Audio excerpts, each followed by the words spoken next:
It was said that time itself bowed before the king. In the quiet corridors of the Sainte-Chapelle, beneath ribs of golden light, there was a silence that breathed, not absence, but the kind of silence that held the weight of ritual, of expectation, of something ancient and observing. The scribe, whose name was of little consequence to history, awoke before dawn each day, long before the city stirred. His body knew the rhythm without thought, a rhythm woven into the very stone of Paris. He lived by bells and candles, by the murmur of quills, by the deep inhalation of vellum. His life was not measured in days, but in the minute scratches of ink that bridged the divine and the temporal. That morning, though morning was an illusion, for in the scribe's chamber darkness and light mingled without boundary, began like all others. The scribe opened his eyes not to sight but to sound, the distant bell of the convent, a faint metallic hum through stone. He lay still, the weight of the woolen blanket pressing him gently into the straw mattress. Somewhere, water dripped. Somewhere, a candle sputtered its last. He breathed, slow and deliberate, as though rehearsing life itself. In the faint cold air, his breath became a pale ghost above him, a tiny soul leaving and returning again, over and over, in rhythm with the world. He did not think of himself as living. He thought of himself as recording.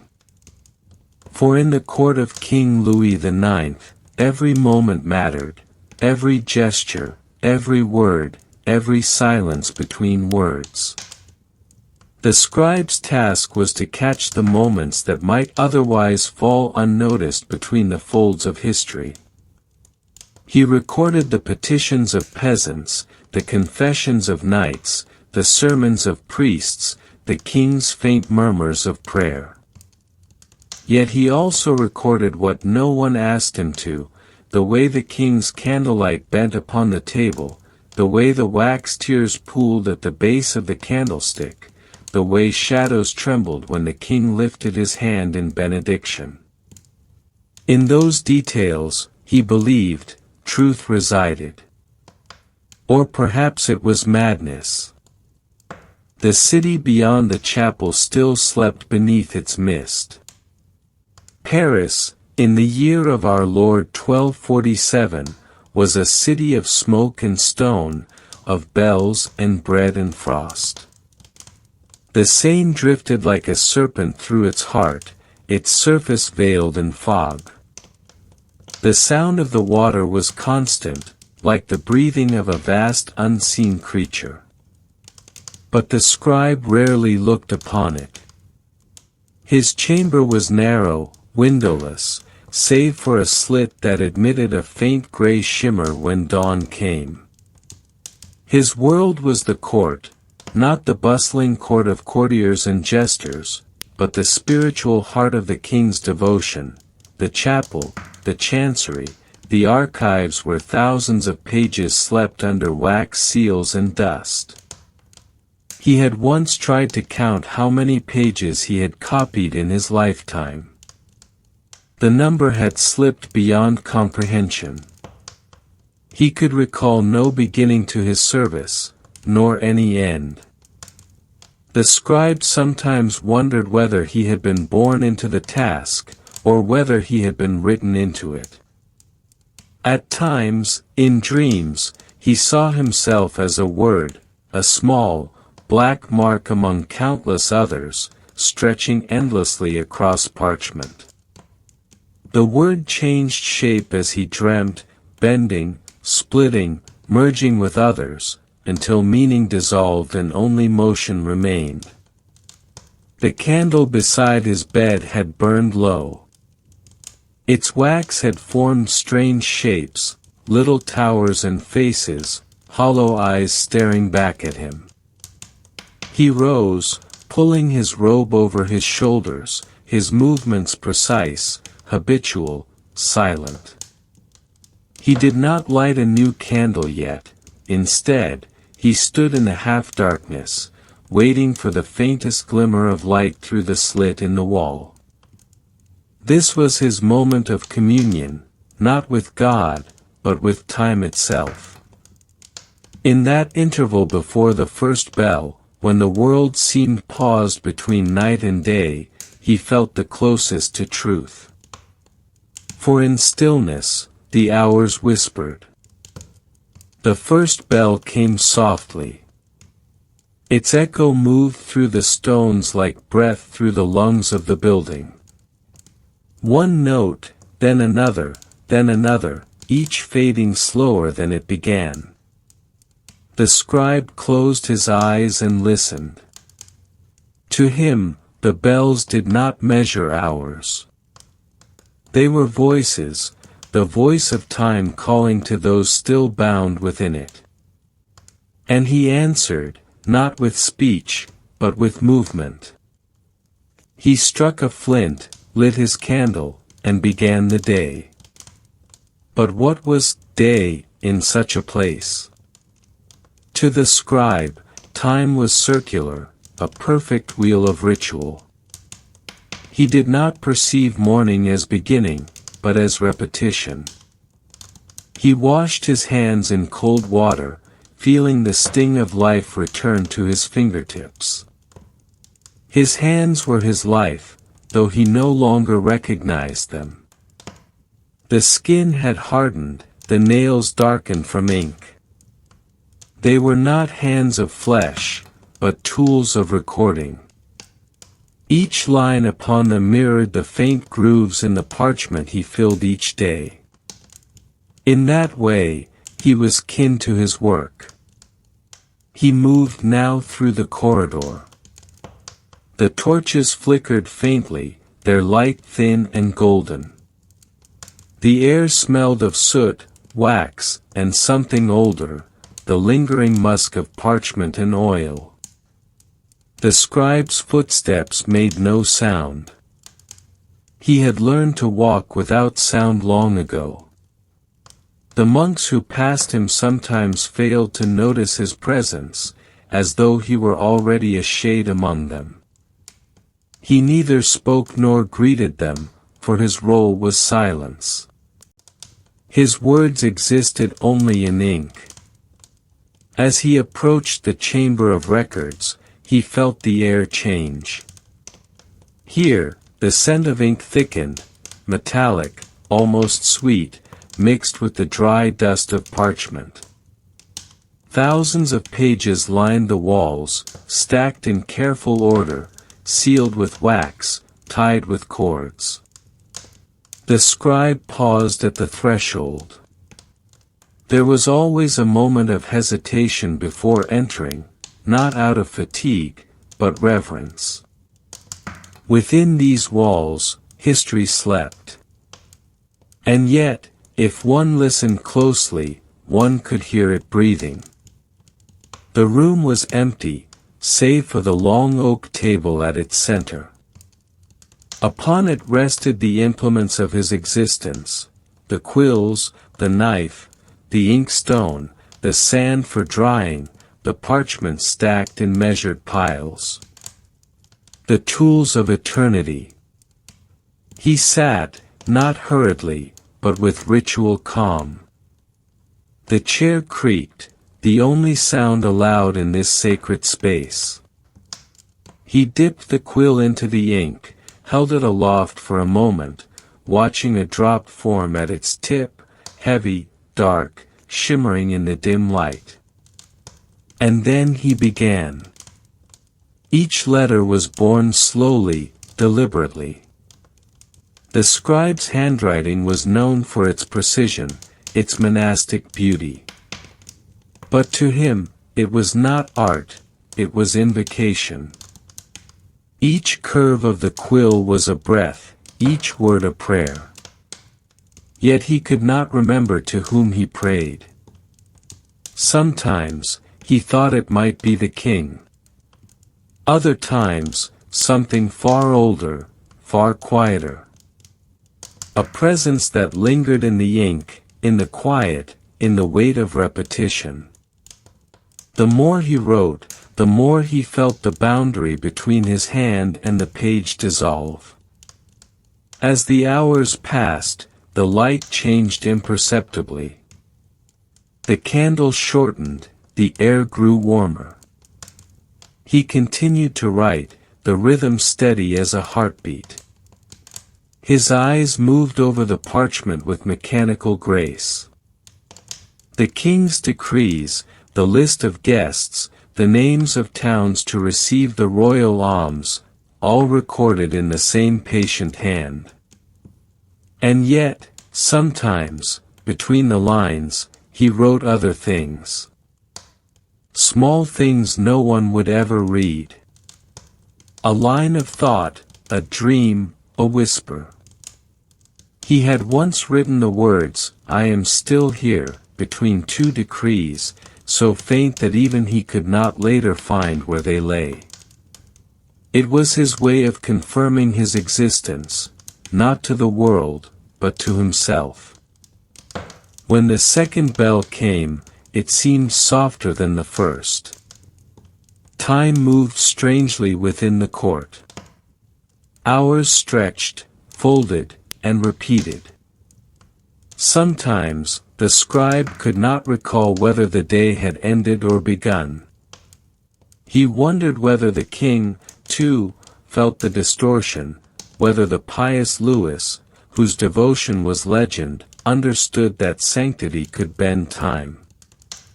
The scribe had watched him once, deep in prayer before the relic of the crown of thorns.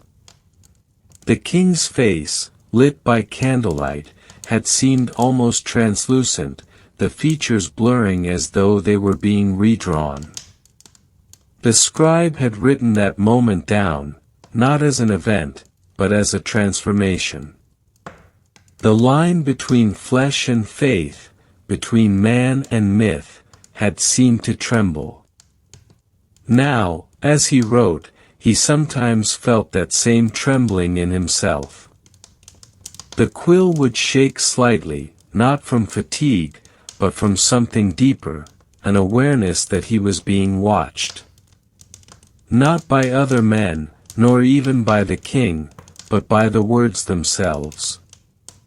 There was a strange reciprocity between him and the text, as though, in recording history, he was being recorded in turn. Perhaps that was what eternity truly meant, to be written forever in the margins of one's own work. The third bell came as a faint echo through the stones. The scribe did not pause. The rhythm of the day had absorbed him fully. He could no longer distinguish his own breathing from the scratching of the quill. Outside, the world turned, markets opened, carts rumbled, bells called the faithful to Mass, but within these walls, time held its breath. The air was thick with the weight of unspoken devotion. And then, faintly, footsteps approached. Slow, measured, deliberate. The scribe lifted his head. A figure entered, tall, robed in white and gold. The light from the corridor haloed him, so that his face was momentarily obscured. The scribe rose, bowed deeply. The figure said nothing, only approached the table and placed upon it a single parchment, folded and sealed with the king's sigil. The air seemed to cool around it. The scribe did not look up. He merely nodded, and the figure departed as silently as he had come. He unsealed it. The wax cracked like a whisper. Within, in the king's own hand, was a brief command, a schedule, written not for the court, but for him. It detailed the hours he must keep, the prayers to record, the decrees to copy, the meals to forego. But as the scribe read, a strange sensation crept over him. The schedule extended beyond the day. It listed times that did not exist. The 7th bell after dusk. The 9th hour before dawn. The ink seemed to shimmer, rearranging itself as his eyes moved. His pulse slowed. He could not tell whether the document described his duties, or his life entire. He placed it carefully beside him and resumed his work. But his mind was no longer still. The letters on the page began to blur, the edges of the parchment seemed to pulse with faint light. He felt an odd awareness, as though something vast and unseen had taken interest in his routine. His hand continued to move, but he no longer guided it. The ink flowed of its own accord. The candle guttered. Shadows deepened. The bell of midday sounded like the tolling of eternity itself. And somewhere beyond, in the king's private chapel, a prayer began, a voice low and fervent, rising through the vaults like smoke. The scribe paused, quill suspended, listening. The sound was distant, almost unreal. Yet each word of that prayer seemed to echo within him, as though he were the parchment upon which it was written. He closed his eyes, and for an instant, he saw not the chapel, not the king, not himself, but an endless expanse of parchment stretching into the void, filled with words that moved and shifted like living things. At the center, a single candle burned. Its flame flickered once, then steadied. When he opened his eyes again, the candle beside him was almost gone. The wax had run down to the base, pooling like melted glass. He dipped his quill one final time, wrote a single line, and set it aside. The words, though simple, carried the weight of revelation. The day has not yet begun. And yet, somewhere far above, the evening bell began to toll. The first hour was not measured by bells, but by silence. It began long before the others stirred, before the kitchen smoke rose, before the king whispered his first prayer of the day. To the scribe, this hour existed outside of time. It was a fragile boundary between night's fading breath and the slow birth of light. He sat alone at his desk, a candle trembling at his side, its flame swaying like a heart uncertain of its rhythm. The air was cool, damp with stone. In that fragile stillness, he listened, not for sound, but for the slow unfolding of awareness itself. Every morning, he felt as though he were being written anew by an unseen hand, as though his waking was not an act of will, but transcription. He began by laying out his instruments, each one in the same exact place. The knife to trim the quill, the block of pumice to smooth the parchment, the pot of ink sealed tight like a small, dark secret. The order mattered.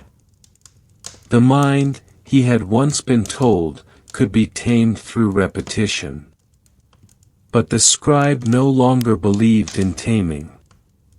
He believed in surrender. The order was not his discipline, it was his devotion. It was his prayer. He touched the quill with reverence, feeling the grain of the feather. It had once belonged to a swan from the royal gardens, a creature that had known both grace and silence. When he wrote, he imagined that silence flowing through the quill into the page. The ink was heavy and black, mixed with iron salts and oak galls. When he opened the small pot, its scent rose like a memory, sharp, metallic, faintly sweet. He had been told that such ink never truly dried, that even after centuries, its color would deepen, as if it continued to write itself in secret. That thought comforted him. It meant that what he wrote today would still be alive when he was gone, whispering, perhaps, through the fibers of the parchment, through the cracks of time. The candlelight quivered as though aware of his thought. He began the first line. The parchment glowed faintly in the flickering light, pale as skin. His pen moved slowly, with the measured grace of a ritual act. In nomine Domini Nostri Jesu Christi, Regis super omnem terram. The words formed not as declarations but as invocations.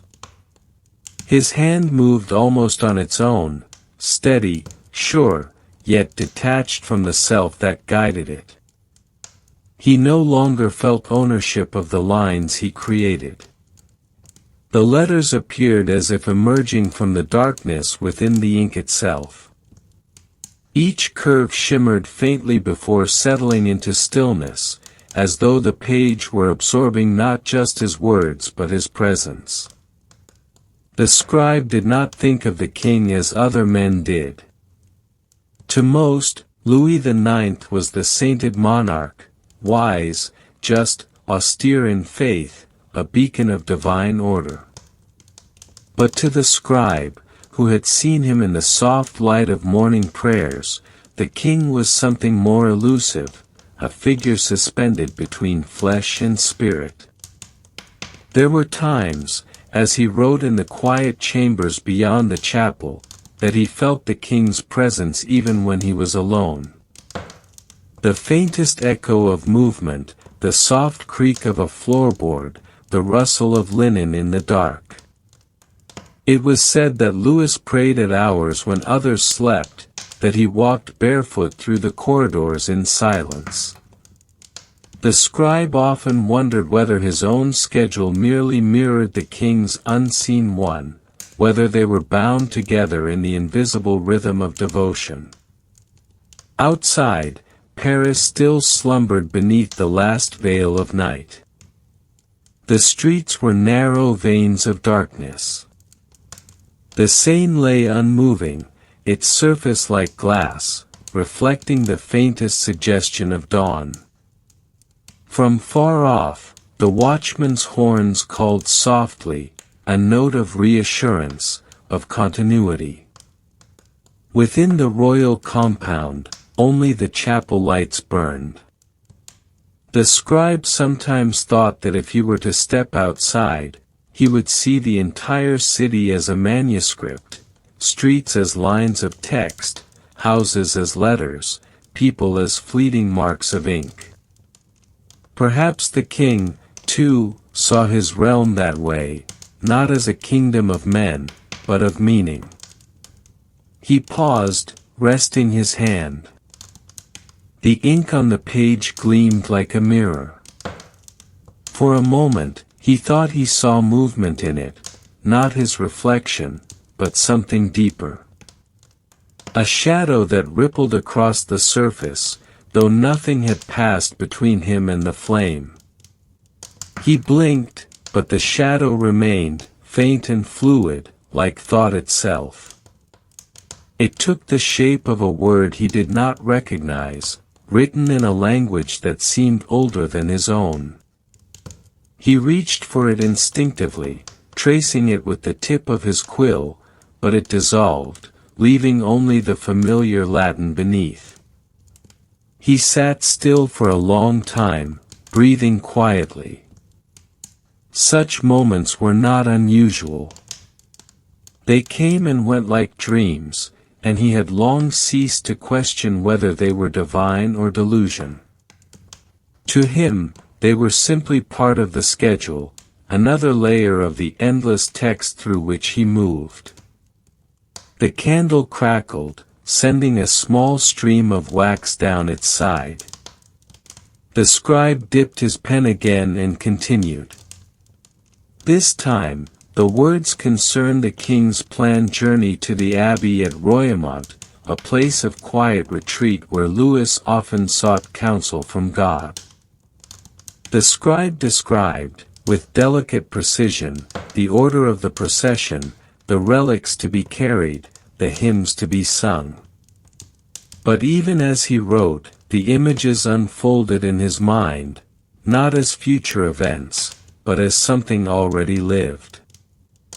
He could see the sunlight glinting off the reliquary, the shimmer of cloth in the breeze, the king's bowed head. It was as if his writing did not describe the world, it summoned it. He wrote for what might have been an hour, though the passage of time in that chamber was indistinct. The air grew warmer, the faintest blue began to edge the slit of his window. Dawn was arriving, but softly, as if reluctant to disturb the sanctity of his routine. He closed his eyes and listened to the shift in the world. The birds outside began their first hesitant calls, a sound both fragile and eternal. He imagined their voices as ink marks in the air, invisible but permanent, carried by the wind. He rose slowly, stretching the stiffness from his shoulders. The schedule dictated that he must pause at dawn to wash and pray. The ritual was not optional. The king himself had decreed that those in his service should keep their bodies and souls aligned through rhythm and repetition. Yet as the scribe poured water into the basin, he could not help but feel the strangeness of it, how the simple act of washing felt like erasing himself. The cold water against his hands carried the faint scent of iron and stone. He watched as droplets ran down his wrists, tracing the faint black stains that ink had left behind. No matter how he scrubbed, the marks remained. It was as though the words he had written had seeped into him permanently, inscribed upon the very skin that wrote them. He knelt then, facing east. The prayer came without thought. He did not speak it aloud, it lived entirely within the mind, a silent rhythm that matched the steady beat of his heart. He thought not of God in heaven, but of light, light as word, as sound, as breath. The candle flame beside him flickered, and for a moment, it seemed to answer his prayer. The world was full of correspondences, he knew, signs and echoes that bound things together in invisible harmony. The king believed this too. Perhaps that was why Louis's court was different from all others, less a place of politics than of divine geometry. Every act, every gesture, every moment was part of a greater pattern. The scribe, in his small way, was both participant and witness to that pattern. When he returned to his desk, the light through the wall slit had turned faintly golden. The first true rays of morning had found their way into the room. They fell across the parchment, illuminating the half-finished line. Dust motes drifted through the beam, slow and graceful, each one a tiny world turning in silence. The scribe watched them for a while, mesmerized. Time felt fluid again, like ink spreading across water. He thought, not for the first time, that perhaps this was how eternity worked, not as endless duration, but as stillness so complete that it seemed to move. The bell of prime sounded in the distance, the first true mark of the official day. Its echo reached him faintly, layered through the walls, vibrating through the stone like a pulse. He set down his pen. This was the moment he dreaded most, the moment when others would awaken. Soon there would be footsteps, voices, the rustle of garments, the beginning of courtly motion. The silence he cherished would fragment into duties. He longed to hold the moment still, to stretch it across the entire day. But even as he wished it, he knew it was impossible. Time, though pliant, could not be stopped, only slowed through ritual. He looked once more at the parchment. The ink had dried into permanence. The words gleamed faintly, as though still alive. He whispered them under his breath, not reading, but remembering. The sound of his own voice startled him. It had been days since he had spoken aloud. The tone was strange, softer than he remembered, uncertain, as if belonging to someone else. He fell silent again, uneasy at the intrusion of sound. The candle guttered once more. He dipped his quill to finish the final line before the bell faded entirely. Outside, a single ray of sunlight reached the edge of his desk. It illuminated a tiny crack in the wood, a fissure shaped almost like a letter. He traced it absent-mindedly with his fingertip, and a chill ran through him. It felt warm, impossibly warm, as if the sun itself burned beneath it. He withdrew his hand, staring at the mark. The fissure deepened slightly, widening into what looked unmistakably like an inscription. His breath caught. The crack formed letters, not in Latin, not in French, but in that same strange language he had glimpsed in the ink before. The letters shimmered for a heartbeat, then faded as though absorbed back into the grain. The desk was once again only wood. He sat motionless. His quill hovered above the page. Somewhere deep within the chapel, a door opened and closed. The faint sound of footsteps carried through the hall. He recognized the rhythm, slow, even, deliberate. The king's confessor, perhaps, or one of the monks bringing the day's correspondence. Yet as the steps drew nearer, the air around him thickened.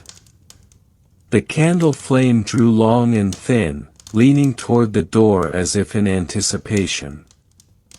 Then, silence. Absolute, complete. The kind that seemed to erase the world. The scribe's pulse echoed in his ears. He waited, not daring to turn. He could feel a presence just beyond the threshold, unmoving, patient. He swallowed, set down his pen, and whispered a single word under his breath, not a prayer, but a name. His own. It sounded foreign, like a fragment of a forgotten text. The presence lingered a moment longer, then receded, dissolving into the soft murmur of the awakening court. The candle sputtered once, then steadied. The bell's final echo faded into nothing. The scribe took a slow breath, dipped his pen once more, and began the next line. The ink flowed freely again. The world resumed its motion. And with it, the first true hour began. The second hour began with sound, not the loud, decisive chime of the city bells, but a low, resonant murmur that seemed to seep through the stone itself. It was the sound of lauds, the morning prayer of the court's inner circle.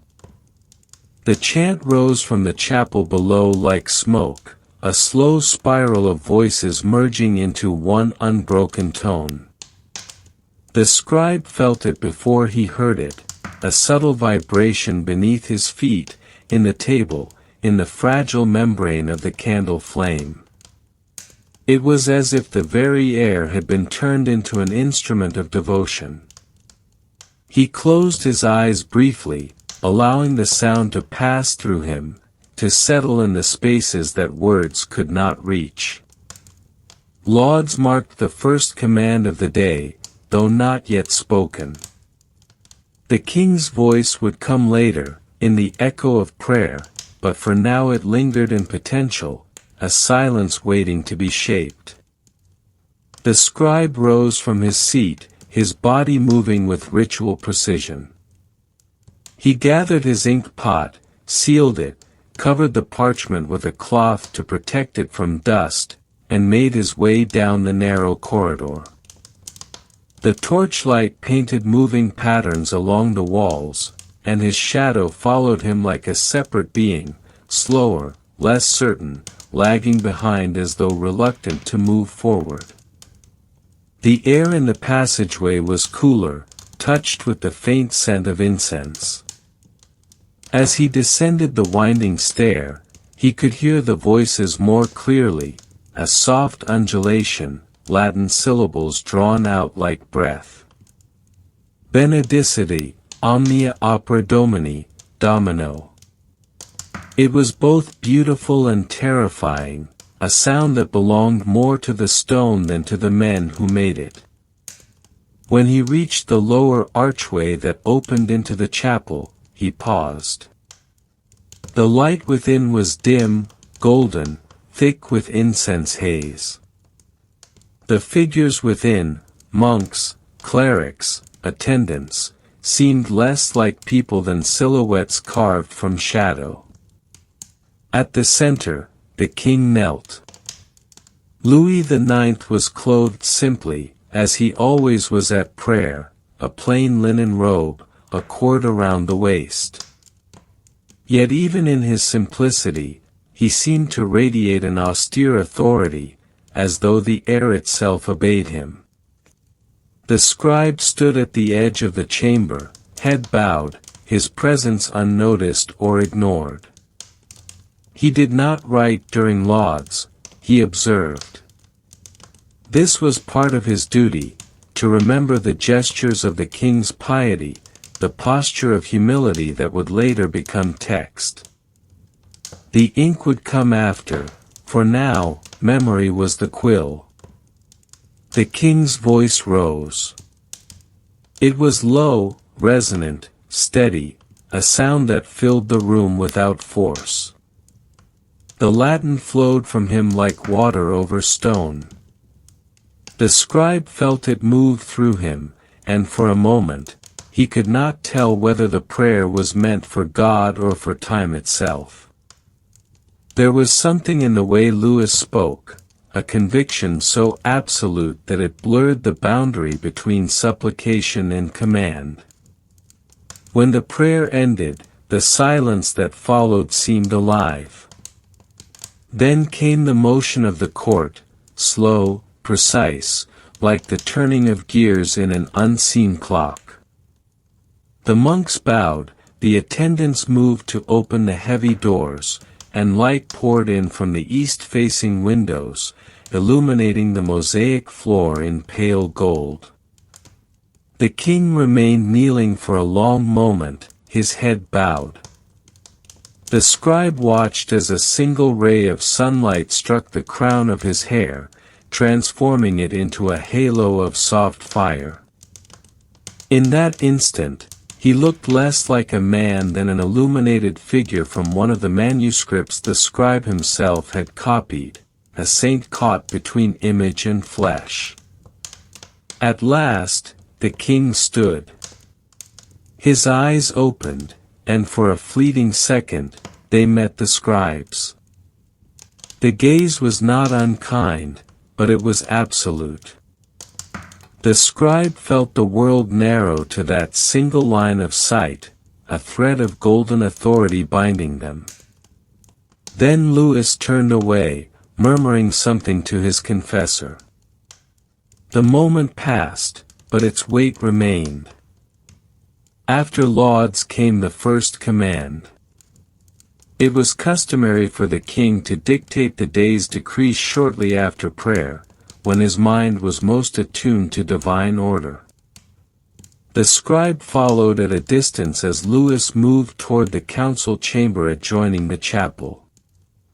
The corridor connecting the two rooms was lined with narrow windows through which morning light filtered in pale blue. Dust motes floated like drifting thoughts, visible only for a heartbeat before dissolving.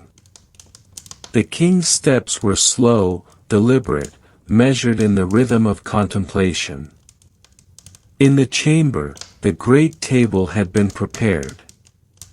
Rolls of parchment awaited, seals stood ready, quills sharpened. The king took his place at the head, the confessor to his right, a clerk to his left.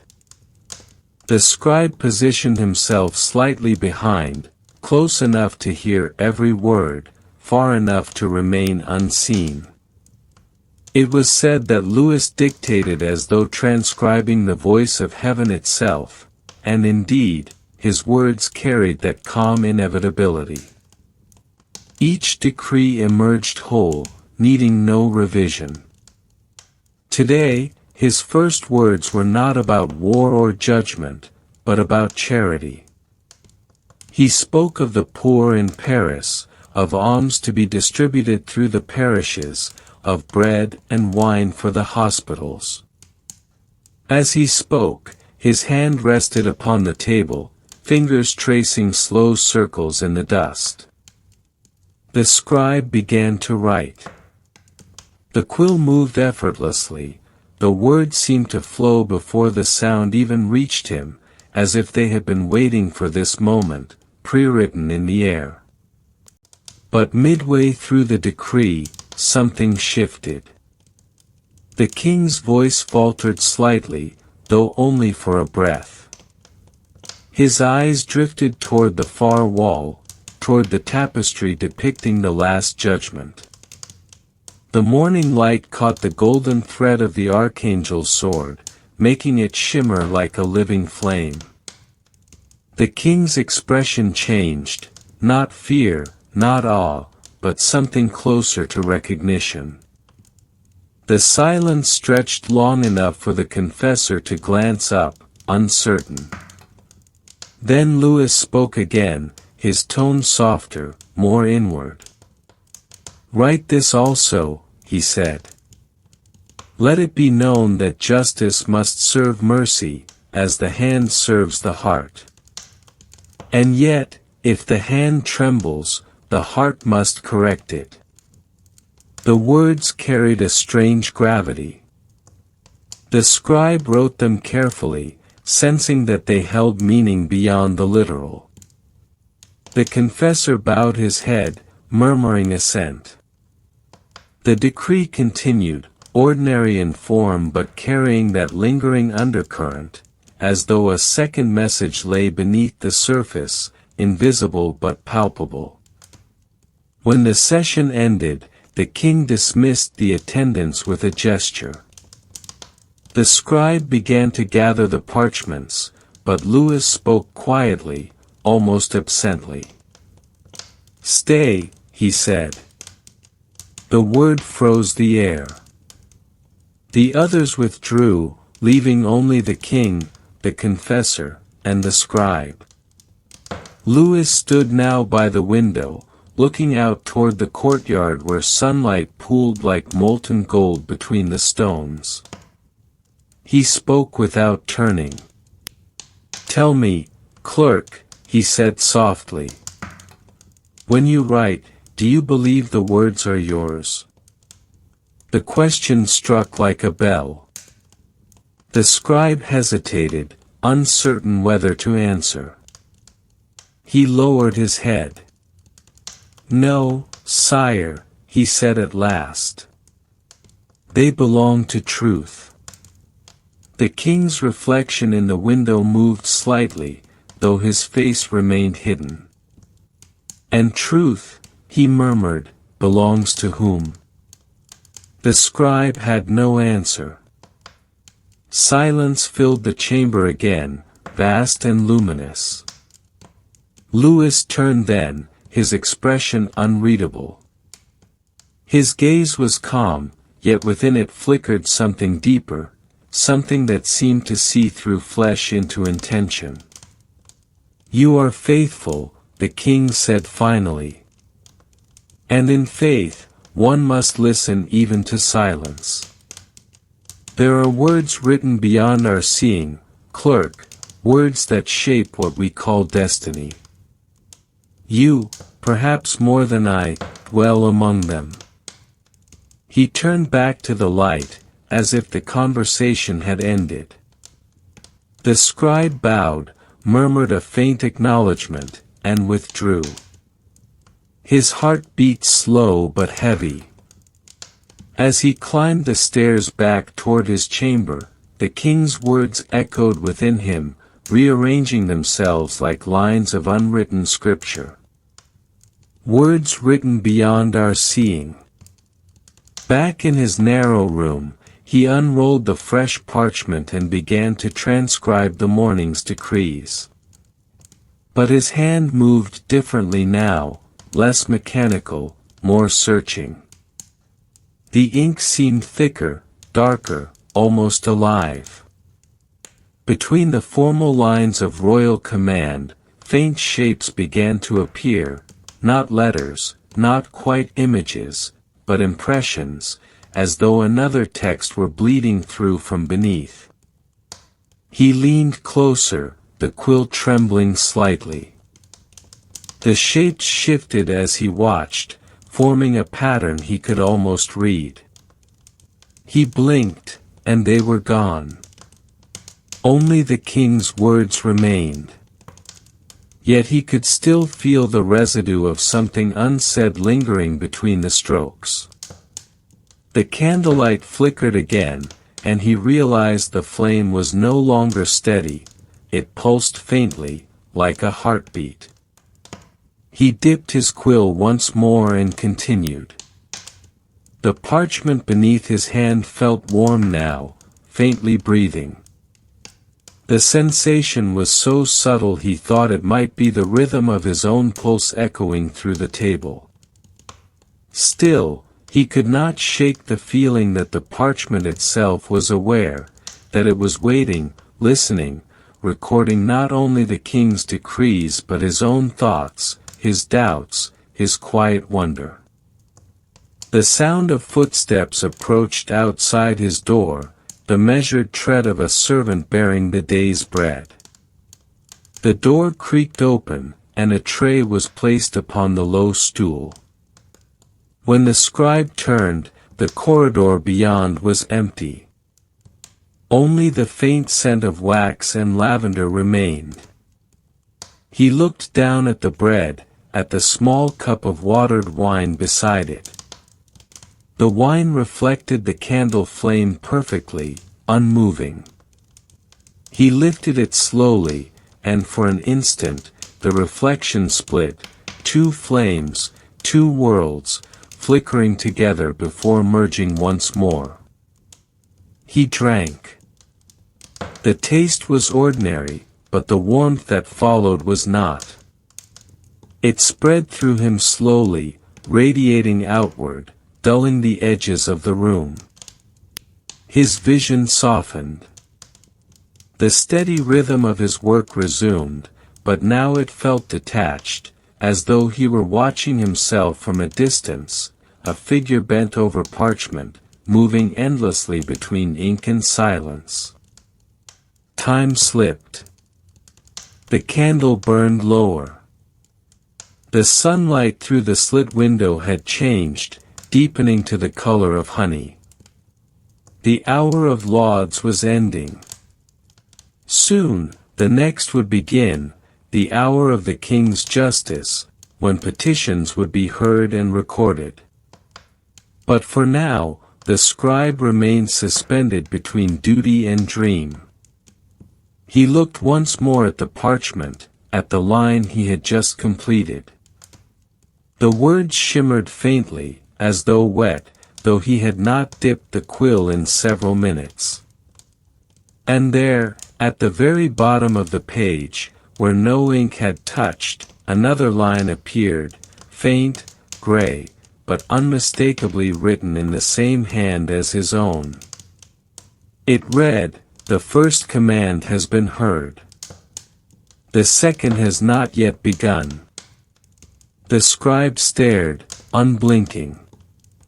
His breath slowed. The ink on the rest of the page darkened slightly, as though responding to his awareness. He reached out to touch the new line, and the letters dissolved beneath his fingertip, not smudging, not fading, but sinking into the parchment, as if absorbed. The page was blank once more. He sat back, heart still, mind hollow. Outside, the bells began again, marking the passage into the next hour. Their sound was soft, resonant, echoing through the corridors like a voice too vast for language. The scribe listened, quill still in hand, ink drying at its tip. He did not move. The candle wavered once, then steadied, a single, unwavering flame in the deepening morning. And somewhere far below, in the chapel of St. Louis, the king whispered his second command. The third hour arrived without announcement. No bells, no servants, no rustle of preparation, only a quiet shift in the air, as though the palace itself had drawn a slow, deliberate breath. The scribe knew this sensation well. It was the hour when silence became judgment, when every whisper, every breath, was weighed against the stillness of the king's gaze. In the court of Louis IX, justice was not merely heard, it was felt. It moved like a shadow through the corridors, soft but inescapable. He rose from his desk, his knees stiff from the long vigil of transcription, and gathered the parchments completed during logs. The faint traces of that strange, vanished line, "The first command has been heard," still haunted the edge of his mind. Yet the page where it had appeared was blank now, flawless, untouched. Perhaps it had been fatigue, or a trick of the light. Perhaps the palace, in its labyrinthine silence, had begun to echo back the words he carried within. He did not know. But he did know the next hour demanded his full devotion. Justice was the weight that held the kingdom together. The corridor leading to the great hall stretched long and narrow, lined with tapestries that depicted biblical scenes, Abraham's sacrifice, Solomon's judgment, Daniel before the lion. The air was cool, touched with the faint musk of wool and incense. Through the open windows came the muted murmur of the courtyard, the shuffle of hooves, the murmur of the guards, the distant toll of the city bells far beyond the palace walls. Yet within, everything was still. Even the torches seemed to burn without movement, their flames long and unmoving like painted fire. The scribe entered the hall. It was vast, columned, austere, a chamber built not for comfort, but for memory. Every decree spoken within these walls was destined to endure. The sunlight filtering through the high windows was fractured by stained glass, breaking into pools of color that wavered across the flagstones, crimson, gold, deep blue. The great chair of the king stood at the far end, raised upon a dais. Before it, a long table where clerks and witnesses would kneel. On either side, attendants waited, silent as carved saints. The king was already there. Louis sat with the poise of a statue, his hands folded lightly before him. The light from the windows fell across his face, half illumined, half shadowed.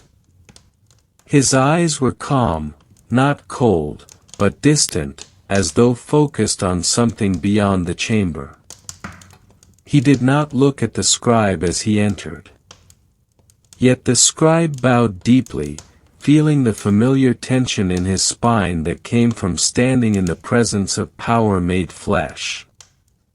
He took his place beside the table, unrolled the parchment, dipped his quill into ink, and waited.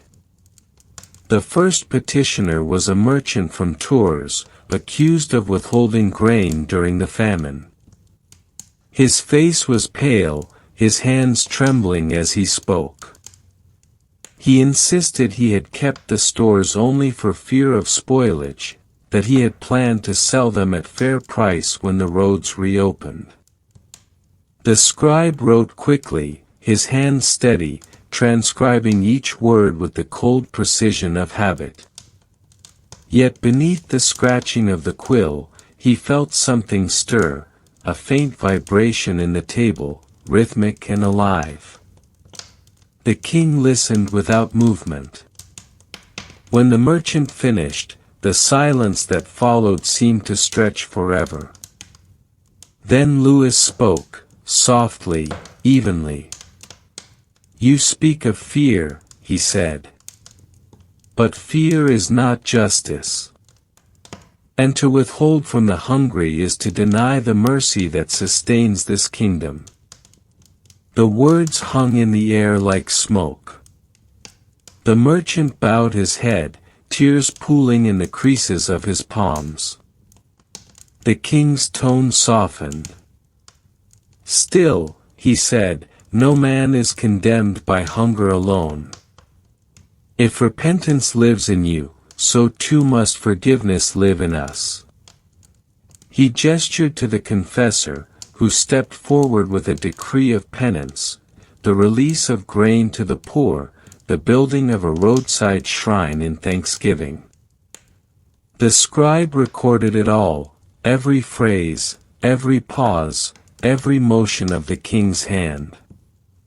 Yet as he wrote, he saw something that unsettled him. The ink, black and thick, did not dry as it should.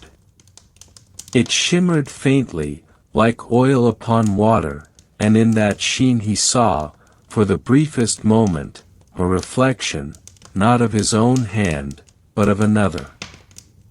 The fingers were longer, more delicate, their nails tinged faintly gold, as if the reflection itself belonged to another realm. He blinked, and the image vanished. Only wet ink remained.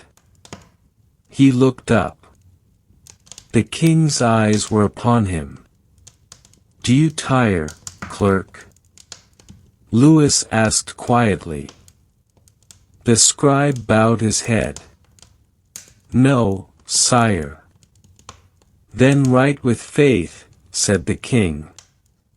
"For the written word endures longer than stone. And even stone, in time, confesses." The phrase lingered like a chill. The scribe resumed his work. The next petitioner was a widow from Poitiers, seeking judgment over a disputed inheritance. Her voice trembled, yet her eyes were fierce. The noble who stood beside her spoke over her words, loud, indignant, his tone weighted with the arrogance of lineage. The king listened, unmoved, his hands clasped upon the table. When he finally spoke, it was with a quiet finality that cut through the noise like a blade through cloth. "The law is clear," he said. "But the heart of the law is mercy. Let her inheritance stand. Let her sons bear her name." The noble protested. Louis raised one hand, and silence fell again, not forced, but absolute, like the closing of a great invisible gate. "You speak," said the king, of blood and birthright. But remember this, the throne itself is but a seat of service. No crown shines brighter than humility. The hall remained motionless. The noble bowed, trembling. The widow wept. The scribe's hand did not stop. Yet as he wrote, he became aware again of that second rhythm beneath his pen, the faint, almost inaudible pulse of something deeper. The ink seemed to thicken with it, to breathe with each line. He remembered the king's words from earlier that morning, "There are words written beyond our seeing."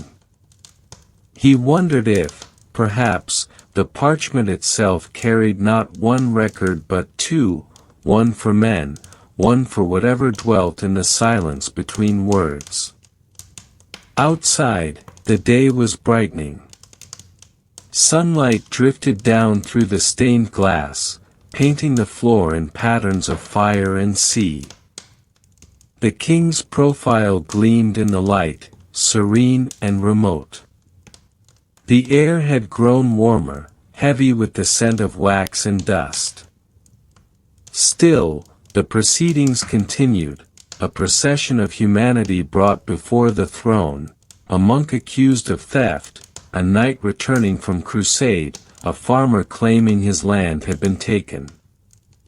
Each story unfolded like a thread in a tapestry, each judgment a stitch binding the kingdom together. And through it all, the scribe wrote. He no longer felt his hand. The quill seemed to move of its own accord, translating not only sound but intention, not only law but soul. At times, he thought he could hear the words forming before they were spoken, faint echoes, premonitions of voice. The parchment filled with black lines that shimmered faintly as they dried, like veins through which a quiet current flowed. At one moment, when the king paused to confer with his counselors, the scribe let his eyes wander. The stained glass above the dais depicted St. Louis himself, not as he was, but as he would be remembered, crowned, radiant, surrounded by angels. Yet in the painted eyes of the saint, the scribe saw something that the artisans could not have meant to include, a faint reflection, a mirroring of the living king below. For an instant, the painted and the living seemed to merge, one gazing into the other through the lens of color and time. When he blinked, the illusion broke. But its afterimage lingered. The final petition of the hour came unexpectedly, a messenger from the northern provinces, dusty and pale, bearing a sealed letter marked with the sigil of the church. He bowed deeply and handed the missive to the confessor, who presented it to the king. Louis broke the seal. The hall waited. As he read, the color drained slowly from his face. The air grew heavy, still. The scribe could hear the faint rasp of parchment between the king's fingers. Finally, Louis set the letter down and closed his eyes. "Write this," he said quietly. The scribe straightened, quill poised. "Let it be known," the king began, "that no soul shall raise its hand in judgment against another without first looking inward. For the plague of hypocrisy walks unseen, more deadly than pestilence." The words carried the weight of prophecy. The courtiers exchanged uncertain glances. The confessor crossed himself. The scribe wrote quickly, but as he did, the ink bled outward from each letter, spreading in slow, delicate veins across the parchment.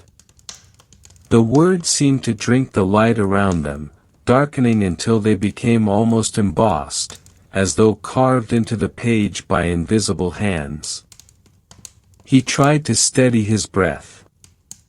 But the ink continued to move, not smudging, not running, but flowing, as though drawn toward some hidden pattern.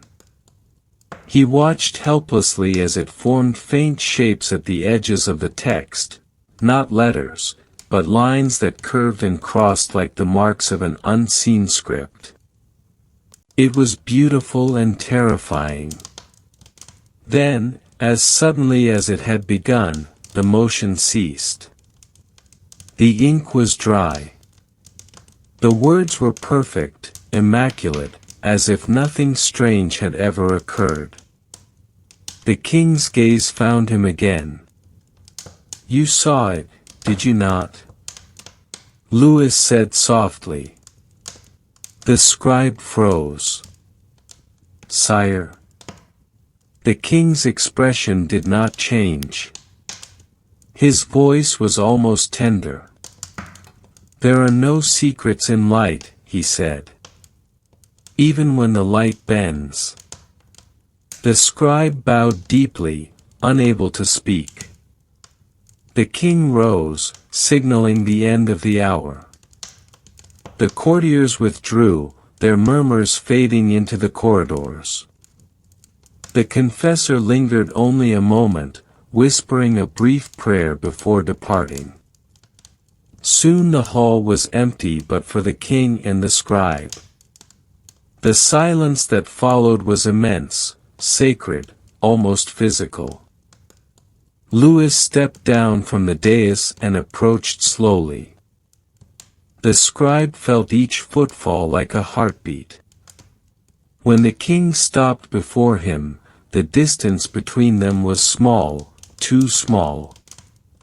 The king's eyes were calm, but within them moved something vast and unknowable.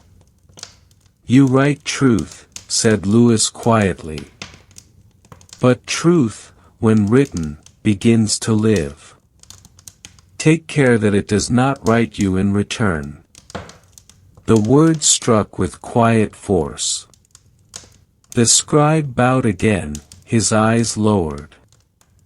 When he looked up, the king was already turning away, his figure dissolving slowly into the half-light near the far archway. And then he was gone.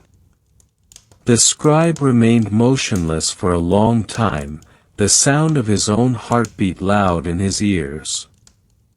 The parchment before him glowed faintly in the slanting light. The ink, now dry, caught the reflection of the stained glass, transforming the black words into a shifting mosaic of color. He exhaled slowly, realizing he had been holding his breath for far too long. The hour of justice had ended. The next, the hour of silence, would soon begin. Yet as he gathered his parchments, he noticed one final thing. At the bottom of the last decree, written in the same hand as before, was a single new line. "The second command has been spoken. The third waits beneath the veil." He stared until the letters began to blur. Then, slowly, they faded, not erased, not gone, but absorbed, as though sinking deeper into the page, beyond reach. The candlelight trembled. The hall exhaled. And the ink, once again, began to dry. When the last petitioner's footsteps faded into the distance and the echo of the king's decrees dissolved into the stone, the scribe was left alone in the hall, a single living figure surrounded by the slow exhalation of silence. It was the hour that had no name, though those who served in the palace had learned to call it the hour of silence. It came between the judgments of the morning and the council of midday, when even the king withdrew into solitude. It was said that during this hour, the palace itself listened, to the echoes of words already spoken, to the faint memories written into its walls. The scribe, as ever, remained to write what no one else could, the stillness that followed speech. He gathered his parchments into neat stacks, the edges aligning like the pages of an unfinished book. The ink had dried completely now, but its surface gleamed faintly when it caught the light, as if it had absorbed something beyond color, perhaps a shadow, perhaps a whisper. As he lifted one sheet, he thought he heard the faint sound of movement, a breath, a sigh, coming from the parchment itself. He paused, listening. Nothing. Only silence, heavy and deep. He stepped away from the table, his quill still in hand. The great hall was vast and nearly empty, but the air within it seemed alive, humming faintly with invisible resonance. The stained glass above had dimmed slightly, the morning's light fading into the soft gold of approaching noon. Colors shifted across the stone floor, red deepening into amber, blue dissolving into a pale, translucent gray. Dust motes hung motionless in the beams of light, suspended in some unseen gravity. He moved slowly toward the center of the room, where the king had stood only moments before. The air there felt different, warmer, charged. He could almost sense the imprint of the king's presence, as if authority itself had weight, as if words could leave behind a trace more physical than sound. He reached out, his fingers grazing the air where the king's hand had rested on the table. For a moment, he felt a faint vibration, like the afterglow of a struck bell, the invisible resonance of command. He drew his hand back quickly. The sound of his own heartbeat filled the silence. Returning to his desk, he unrolled a blank sheet of parchment. The page seemed impossibly white, brighter than the room around it.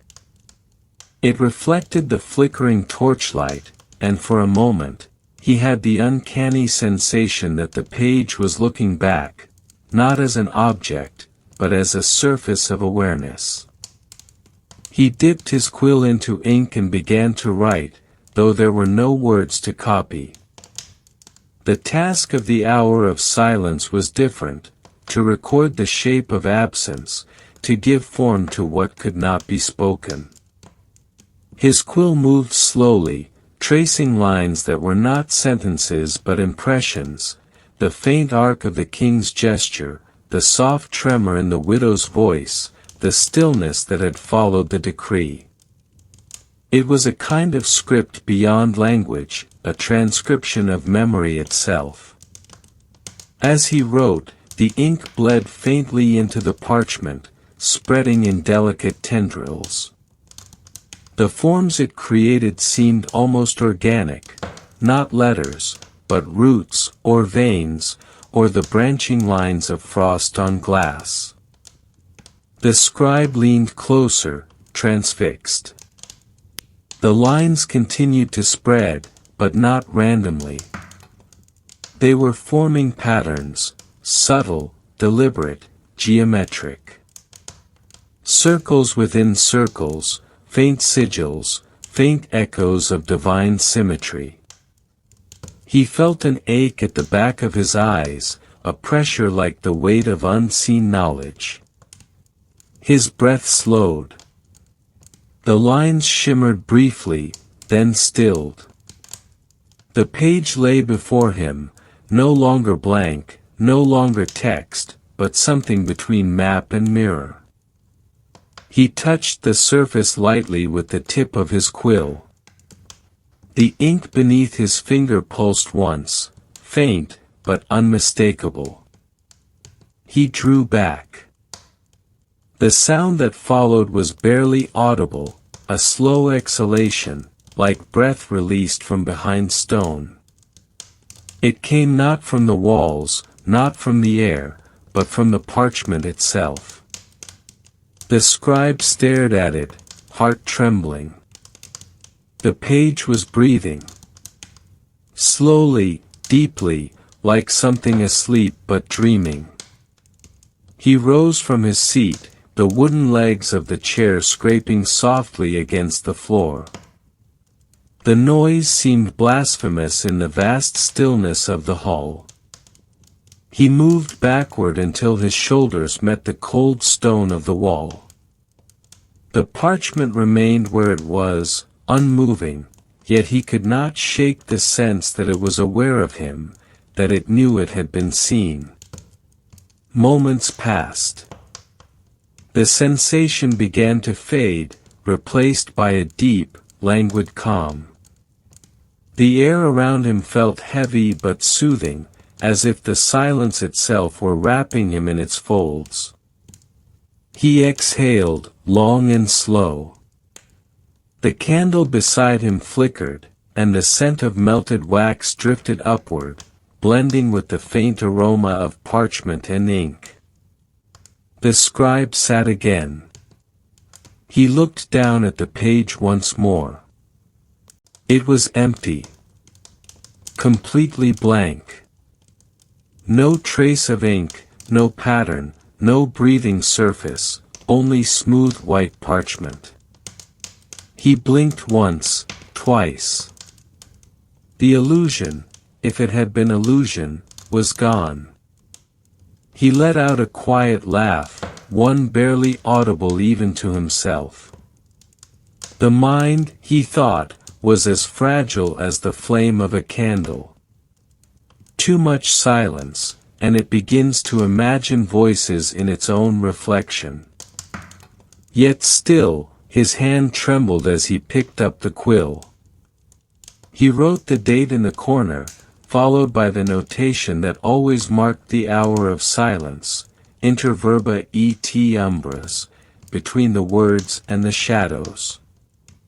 It was the only phrase permitted, the one tradition demanded be recorded each day. Yet as he wrote it, his quill faltered.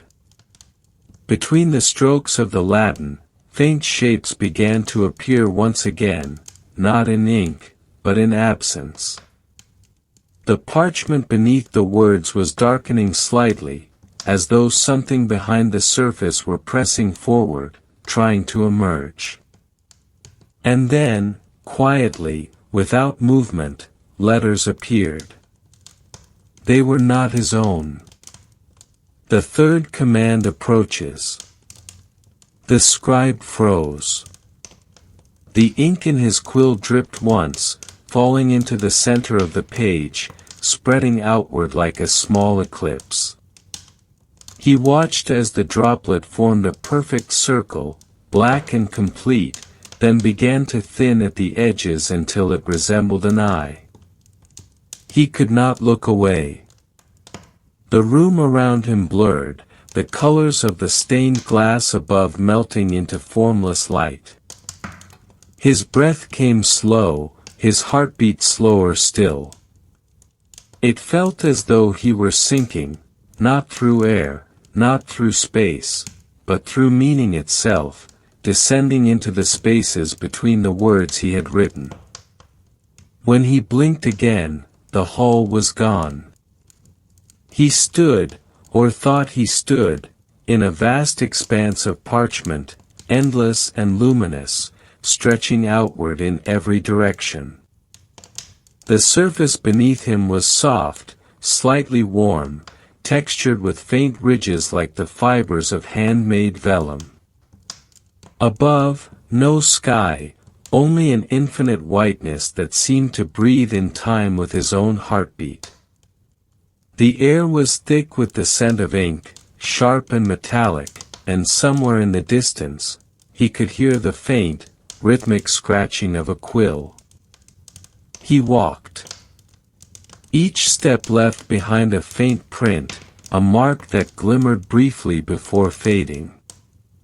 Ahead, the sound grew louder, the sound of writing. When he reached the source, he saw a figure seated at a table identical to his own, a candle burning beside it, casting light without heat. The figure's hand moved swiftly, transcribing unseen words.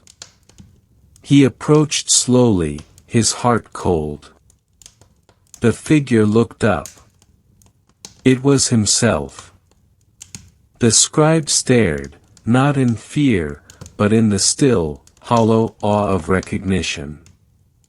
The other smiled faintly, though the expression carried no warmth. Its eyes were his, but deeper, as though behind them something vast and patient watched. "You have crossed the margin," said the other softly. Its voice was identical to his own, though distant, distorted, as if echoing through water. "Few do." The scribe tried to speak, but no sound came. The other gestured toward the page. "Every word written lives. Every silence breathes. You have served the king faithfully, but now you serve the word itself. There is no throne higher."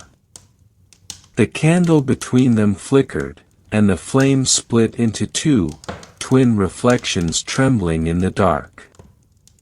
The air grew heavy with the scent of ink. The scribe felt his pulse slow until it matched the rhythm of the scratching quill. Then, without warning, the figure leaned forward. Its face began to dissolve, flaking away into dust and ink, until only the movement of the hand remained, writing, endlessly, without body, without thought. The words it formed began to spiral outward across the vast parchment plane, forming circles, patterns, labyrinths. The ground beneath the scribe trembled. He fell. The sensation was slow, weightless, almost peaceful. He did not strike ground. Instead, he sank once more through the whiteness, through layer upon layer of unwritten pages. The light grew dim, then gold, then red. The smell of parchment gave way to incense. The sound of the quill faded, replaced by the faint murmur of prayer. When he opened his eyes, he was back in the hall. The candle beside him had burned low. The stained glass above had gone pale with the brightness of afternoon. His quill was still in his hand, his parchment before him. Everything was as it had been, except for one thing. On the page where he had written inter verba et umbras, new words had appeared beneath. The scribe has seen the margin. The third command has begun. He exhaled slowly, the air trembling as it left him. The letters shimmered once, then sank into the page, vanishing completely. Only the faint impression of their form remained, like an afterimage seen through closed eyes. He set down his quill, folded his hands, and closed his eyes. The hour of silence was ending. The bells would soon call him back to the world of men, to the king, to the next decree. Yet somewhere deep within him, the memory of that other realm, the realm of parchment and reflection, pulsed quietly, like a secret heartbeat. And though he could not name it, he knew now what the third command would be. It would not be spoken aloud. It would be written, not on parchment, but within him. He sat motionless, listening as the faint echo of distant bells began to toll. The sound reverberated through the stone, through the air, through the ink itself. Each bell was a breath. Each breath was a word. And in the space between them, silence, vast, watchful, infinite. The bells of Terce rose like the glint of sunlight through glass, their echo trembling across the courtyard and into the deep chambers of the royal chancery. The scribe heard them not as sound but as a pulse, a wave that moved through his fingers, his breath, the flicker of his candle that no longer burned but glowed faintly with memory. The morning had passed as if suspended upon the nib of his quill, and now the air around him felt viscous, heavy with warmth, perfumed faintly with ink, sweat, and the pale sweetness of beeswax. Time thickened, as though the hour itself refused to advance until the king had drawn breath to speak again. At the hour of Terce, roughly the third hour after sunrise, the court of St. Louis seemed at once awake and dreaming. Servants moved in rehearsed silence, their gestures forming a living script. The courtiers had shed their morning stillness and now shimmered with restrained energy. And yet the scribe remained still, as if he alone were outside the current of human movement. His duty was not to move but to record the movement of others, to translate the breath of the living into the calm geometry of words.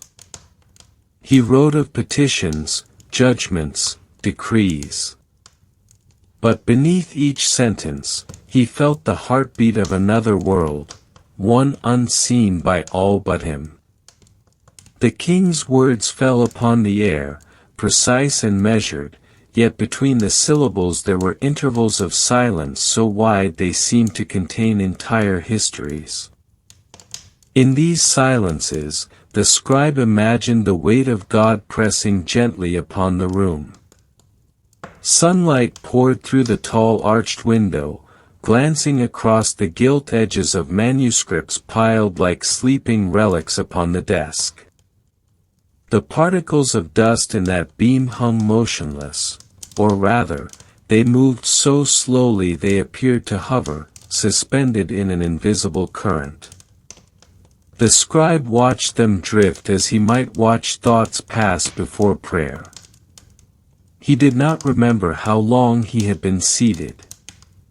He could measure the hours only by the steady decay of his ink. The black well beside him had thickened, the quill dragged faintly as if the ink resisted. His hand moved slower, his letters wider. The act of writing, once brisk and certain, now felt like drawing water from a well that deepened with every stroke. King Louis sat at a distance, yet his presence filled the hall with a gravity that bent every motion toward him. The scribe sometimes thought that even light bent differently in the king's presence, refracted through some unseen moral order. The monarch spoke softly, consulting parchment after parchment, conferring with bishops and counselors. To the untrained ear, the conversation was mundane, disputes over land, accusations of heresy, permissions granted for trade.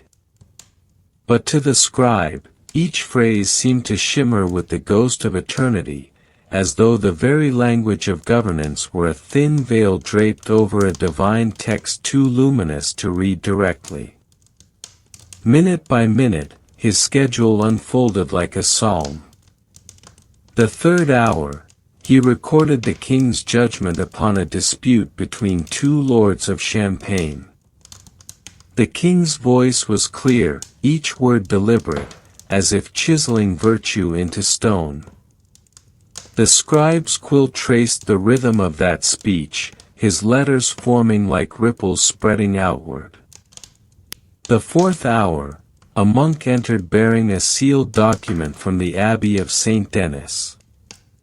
The scribe noted the time, the seal, the signature, but as he wrote, he felt a strangeness, a subtle unease. The parchment smelled faintly of myrrh and incense, and for a fleeting moment he thought he could see faint letters already ghosted upon its surface before he even touched it. When he blinked, they were gone.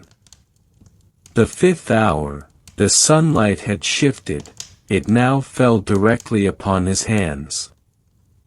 They glowed faintly pale, like hands submerged in milk. He noticed fine tremors in his fingers. He wondered if it was fatigue or the vibration of the bells from some distant chapel. Around him, the murmurs of courtiers thinned, replaced by the slow breathing of heat. The air itself seemed to dream. Every task had its appointed minute. Every movement, its ritual. Yet beneath the precision of his routine, there stirred a strange elasticity, as if time itself obeyed the rhythms of the king's mind rather than the sun. When the scribe looked again toward Louis IX, he saw the king's lips moving soundlessly. For an instant, the scribe heard nothing. The hall, the birds, the quill, all sound withdrew. Only the sight of the king remained, illuminated from within by that same impossible light he had once glimpsed in the monastery at Royaumont, when the candles had all gone out yet the air had glowed faintly gold. Then, abruptly, the noise returned, chairs shifting, pages whispering, sandals brushing against stone. The scribe lowered his gaze and continued to write. He knew that to stop writing, even for a moment, was to fall out of rhythm with the day. The court of St. Louis ran not on the turning of the earth but on the turning of words. Without words, the realm would stutter and vanish. He imagined that somewhere far beyond Paris, in villages and forests unseen, farmers and pilgrims lived their lives entirely within the margins of the texts he wrote, unaware that their fates were traced by the small motions of his hand. He felt both awe and dread at the thought. To write was to rule, silently. Yet the scribe was no ruler. He was merely the vessel through which order passed. His handwriting, so neat, so symmetrical, seemed to erase his own self with every line. He often wondered if, by the end of the day, there would be anything of him left, or only the ink that bore witness to the king's will. As noon approached, the heat deepened. The air in the chamber thickened with the faint resinous scent of melting wax. The pages on his desk began to curl slightly at the corners. Sweat gathered at the nape of his neck, trickling beneath the collar of his robe. And yet, curiously, he did not feel discomfort. It was as if his body had ceased to register sensation, existing only as the mechanism through which the pen moved. A page entered and whispered something to the king. The monarch nodded, rose, and departed for the chapel to pray. The courtiers followed in quiet procession. The scribe remained at his desk, alone now with the echo of their absence. This was the hour he treasured most, the brief interlude between royal command and the next decree. The world grew still. Even the dust seemed to settle. He dipped his quill and began to copy a psalm, not from duty but from an impulse that rose within him like a sigh. Lord, teach me the number of my days, that I may apply my heart unto wisdom. The letters flowed easily. But as he wrote, he noticed something peculiar. The ink upon the page shimmered faintly, as though reflecting light from a candle that was not there. The shimmer grew stronger, pulsing softly in rhythm with his heartbeat. He blinked and rubbed his eyes. When he looked again, the letters were perfectly still. The ink was black, ordinary, obedient. And yet the faint sense of presence lingered, a watching, a listening. He had heard the monks at Royaumont speak of angelic dictation, the belief that divine words could sometimes pass through the hand of a scribe without his awareness. But what if the reverse were also true? What if, through the act of writing, one could summon the gaze of something greater, something that, once awakened, would never turn away? The scribe shook the thought away. He set down his quill, flexed his fingers, and rose. Outside the window, the courtyard shimmered with sunlight. Servants hurried between shadows carrying jugs of water. He could hear the faint sound of a fountain somewhere beyond, its rhythm steady, almost human. He turned toward the doorway. For a moment, he thought he saw someone standing there, a figure in white, motionless, watching. But when he blinked, the figure was gone. Only the faint flutter of parchment remained, as though stirred by breath. He returned to his desk, heart steady but slow.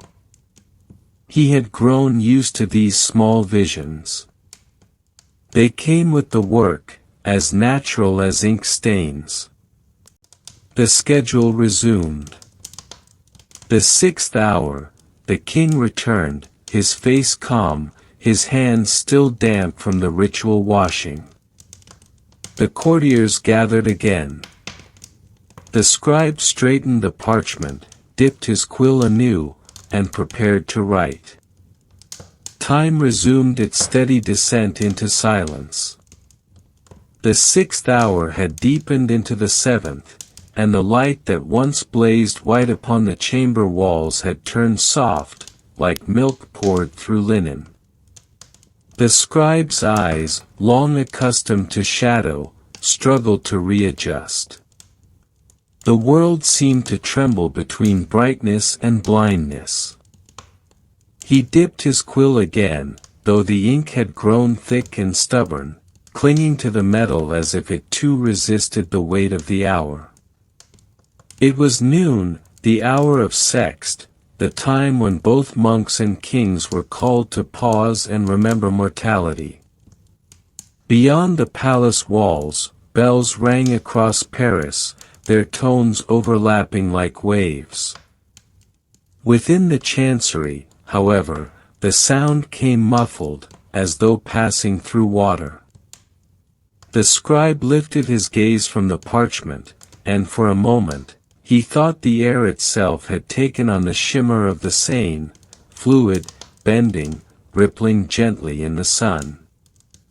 King Louis had returned to his seat. His prayers in the chapel had left him pale but serene. He spoke softly now with a bishop whose hands moved in rhythmic gestures, each motion precise, ceremonial. The scribe's role, as ever, was to transcribe the essence of their speech, not word for word, but as distilled meaning, refined like incense smoke. And so his pen moved in tandem with the murmur of voices, translating the intangible into lines and loops of ink. Minute by minute, the schedule continued. At the 7th hour, a decree concerning the rebuilding of a chapel near Vincennes. The king's eyes brightened at the mention of stone and sanctity. He spoke of light, of purity, of the harmony between faith and architecture. The scribe felt his hand tremble with the beauty of the thought. He wrote of arches that rose toward heaven, of walls meant not to separate but to draw the gaze upward. At the 8th hour, the discussion shifted to justice, a merchant accused of deceit, a widow's petition for mercy. The tone of the room changed, thickened. The king's words came slower, deliberate. The scribe felt each syllable fall like a drop of wax, hardening even as it landed. His quill scratched more sharply now, as though engraving rather than writing. At the 9th hour, silence again. The court paused for breath, but the scribe continued. He copied the signatures of witnesses, recorded dates, margins, and seals. He added flourishes not for ornament but for rhythm, the rhythm that had become his only true sense of time. The monotony should have wearied him. Yet, paradoxically, it gave him peace. There was comfort in the predictability of ink and parchment, in the exact repetition of strokes. His body obeyed without thought. The quill moved as though guided by something beyond him. Sometimes, when the words came too swiftly, he felt as though he were transcribing not from the voices around him but from another, subtler source, a whisper that spoke not into his ears but into the space behind his eyes.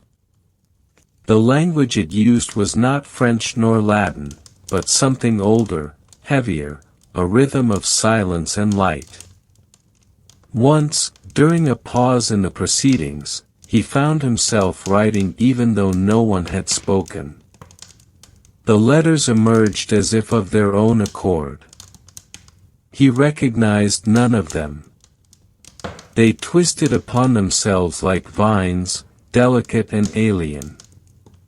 For a moment, he stared, unsure if he had written or dreamed. When he blinked, the ink had dried into mere blots, meaningless stains. He said nothing. He simply turned the page and continued. The air grew warmer. From somewhere beyond the open window, he heard the faint hum of insects, the lazy chorus of midsummer.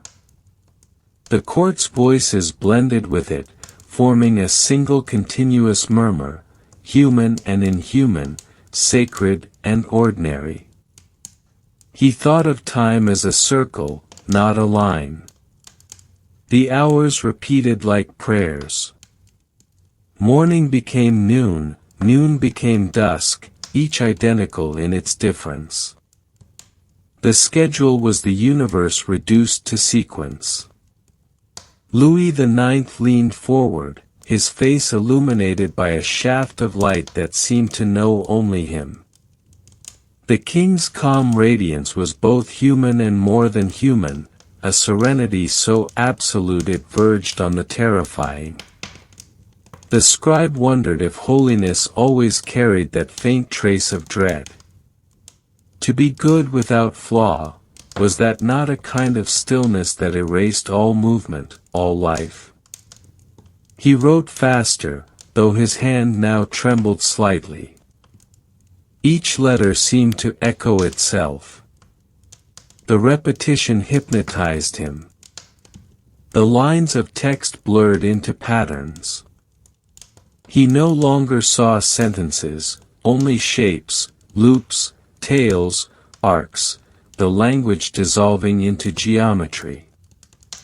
At the edge of his awareness, he felt something shift. The light dimmed imperceptibly, though no cloud had crossed the sun. The air cooled. For a moment, the scribe thought he smelled rain. But when he looked up, the windows still shone bright, their glass trembling faintly as if in anticipation.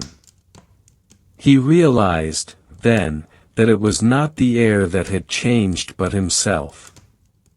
His perception had slowed. Every motion seemed stretched, languid, like the slow drift of ink through water. The courtiers' gestures appeared graceful to the point of absurdity, their lips moving with exaggerated solemnity. It was as though the whole world had entered a trance, bound by the same rhythm that held his hand to the page. He wrote, and wrote, and wrote. Minutes folded into hours. The sound of the quill became indistinguishable from the beating of his heart. The parchment beneath his hand seemed alive, breathing faintly, expanding with each stroke. He could feel the texture of the animal skin, once living, now repurposed as vessel for thought. He wondered if, in some sense, the parchment remembered, if the spirit of the creature at once was still lingered, quietly listening as sacred words were pressed into its flesh. The thought unnerved him. And yet it comforted him, too. To be written upon was to be remembered. The king's voice called his attention back. Lewis was speaking now of the poor, of charity, of justice measured not by law but by grace. His tone was gentle, like a prayer recited for no audience but God. The scribe found himself moved. Tears welled in his eyes, and for a moment his vision blurred. Still, he wrote, though his tears mixed with the ink, turning the words faintly gray. He did not wipe them away. He let them fall, believing somehow that the page would understand. The sun had begun to tilt toward afternoon. Its rays, once white, now glowed honey gold, slanting through the windows at an angle that set the dust aflame. The motes of light drifted like stars across the chamber. The scribe's quill slowed. His mind drifted. He imagined that the dust was time itself, each grain a second, each glimmer a heartbeat. To breathe was to inhale history, to exhale the future. He thought again of the strange letters that had written themselves upon his page earlier. What if time, too, was writing through him? What if every word he copied, every mark he made, was already known, predetermined, inevitable? The king's decrees, the psalms, the pleas of widows, all of them unfolding like ink from a single, unseen sentence written long ago at the dawn of creation. He shivered slightly, though the air was warm. Then the bells of Sext rang again, low, deep, resonant. The vibration filled the chamber, trembled through the wooden desk, through the quill, through the very marrow of his bones. For an instant, the sound was all there was. It seemed to erase even thought. When the echo faded, the court began to stir. The king rose once more. The councillors bowed. Servants gathered the parchments, the wax seals, the pens. The day's official record was complete. But the scribe did not move. He sat perfectly still, staring at the final line he had written. It was a simple phrase, a closing benediction in Latin, yet the letters shimmered faintly, as though reflecting a light unseen by anyone else. He leaned closer. For a moment, he thought he saw the ink pulsing, breathing, as if the page itself were alive. Then it stilled. He exhaled, slowly. The illusion passed. Still, a whisper lingered at the edge of hearing, a sound like a page turning itself. He closed the ledger, bowed his head, and murmured a prayer of completion. Beyond the window, the sunlight was beginning to thin. Afternoon stretched ahead like a golden corridor, empty and endless. The scribe rose, his limbs heavy but steady. Another set of hours awaited. Another rhythm. Another return to ink and silence. The schedule continued. And as he stepped away from his desk, he realized that somewhere deep within him, the sound of the bells was still ringing, not as echo, but as heartbeat. By the time the sun begins to tilt westward over the gardens of the Palais de la Cite, the rhythm of the court softens into something almost devotional. The scribe feels it before he sees it, that thinning of sound, that hush which falls when the day is neither young nor old but simply folded upon itself like vellum. His hand, steady after hours of unbroken work, begins to move slower, as though the quill is swimming through honey rather than ink. The light entering through the narrow window is no longer golden but pale, like wine diluted with water. Dust motes drift lazily through the air, fragile, glowing, unanchored, and each one seems to shimmer like a letter unformed, an alphabet waiting to fall into meaning. He inhales. The scent of drying parchment and old oak oil has deepened, ripened under the heat of the afternoon. It is an aroma that never leaves him, it becomes his second skin, his invisible robe.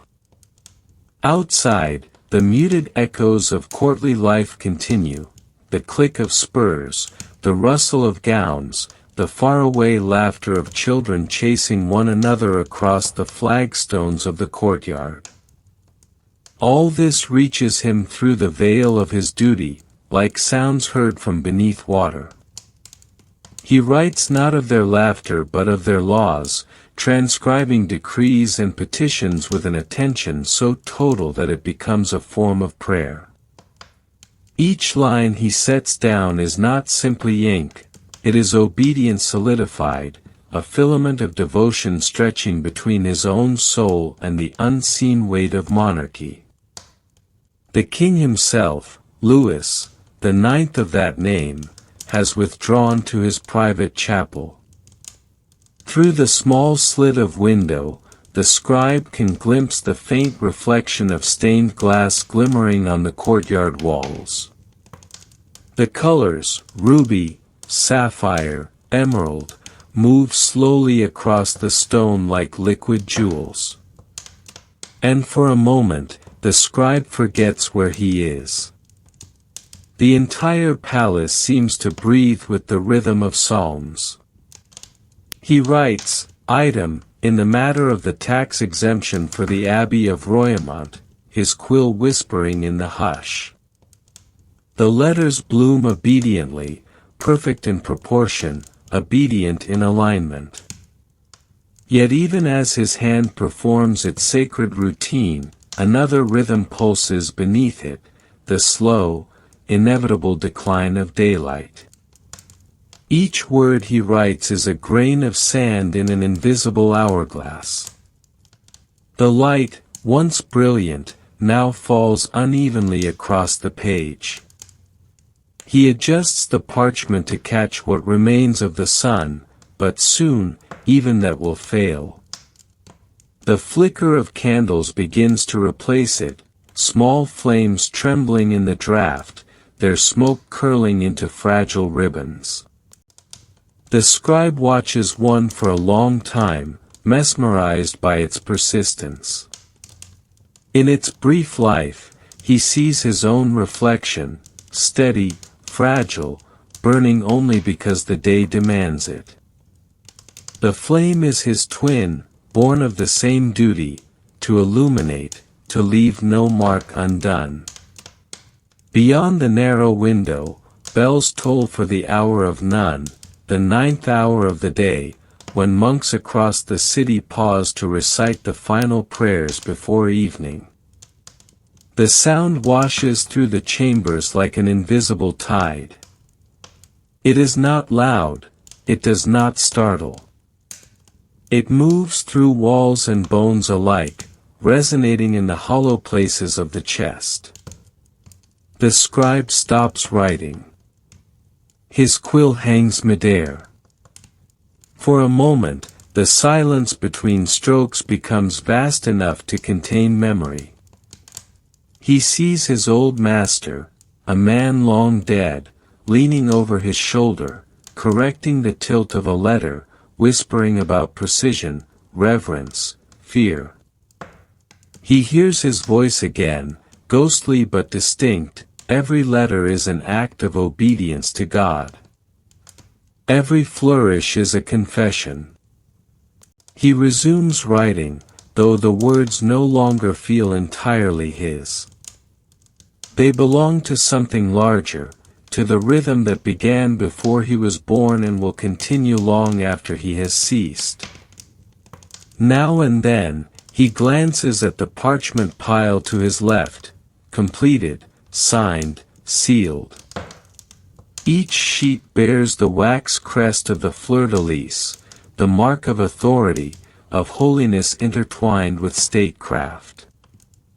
But to him, they are more than records. They are fossils of thought. Each one holds the breath of its hour, the residue of his fatigue, the ghost of a sentence that once shimmered in his mind before being trapped forever in ink.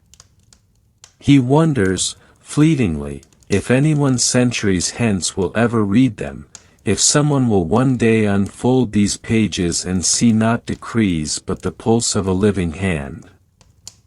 The idea both comforts and disturbs him. To be remembered is to remain unfinished. The light fades further. He lights another candle. The room becomes a soft geography of gold and shadow. Everything glows from within, the inkpot, the silver inkwell lid, the small crucifix nailed to the wall above his desk. Even his own hands, calloused and pale, seem to carry a faint luminescence, as though the act of transcription has turned him half-transparent.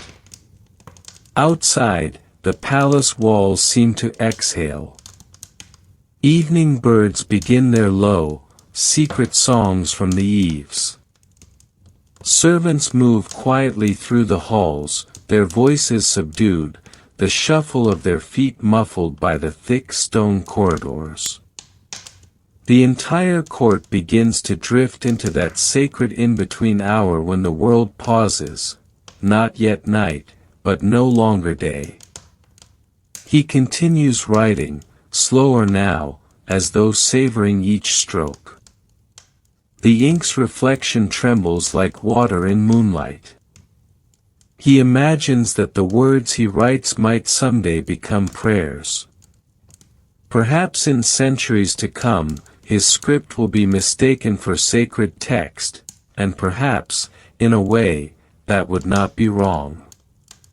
He has always believed that the act of writing sanctifies what it touches.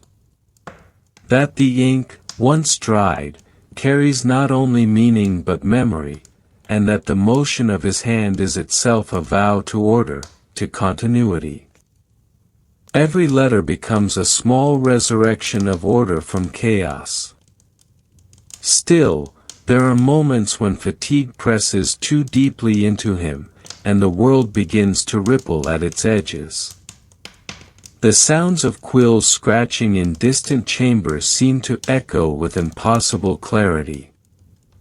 He imagines other scribes across Paris working in tandem, unseen yet connected by rhythm, like monks chanting across great distances.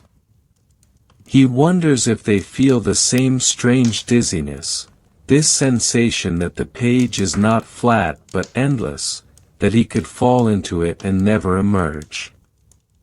He blinks, and the page trembles slightly. For an instant, he sees letters float, rearrange themselves, not in any language known to man, but in patterns of light and shadow. It passes, as it always does, leaving behind only the calm and the whisper of quill upon parchment. When the bell of Saint-Chapelle tolls again, he sets down his quill. The sound is heavy, resonant, a great bronze reminder that time has passed.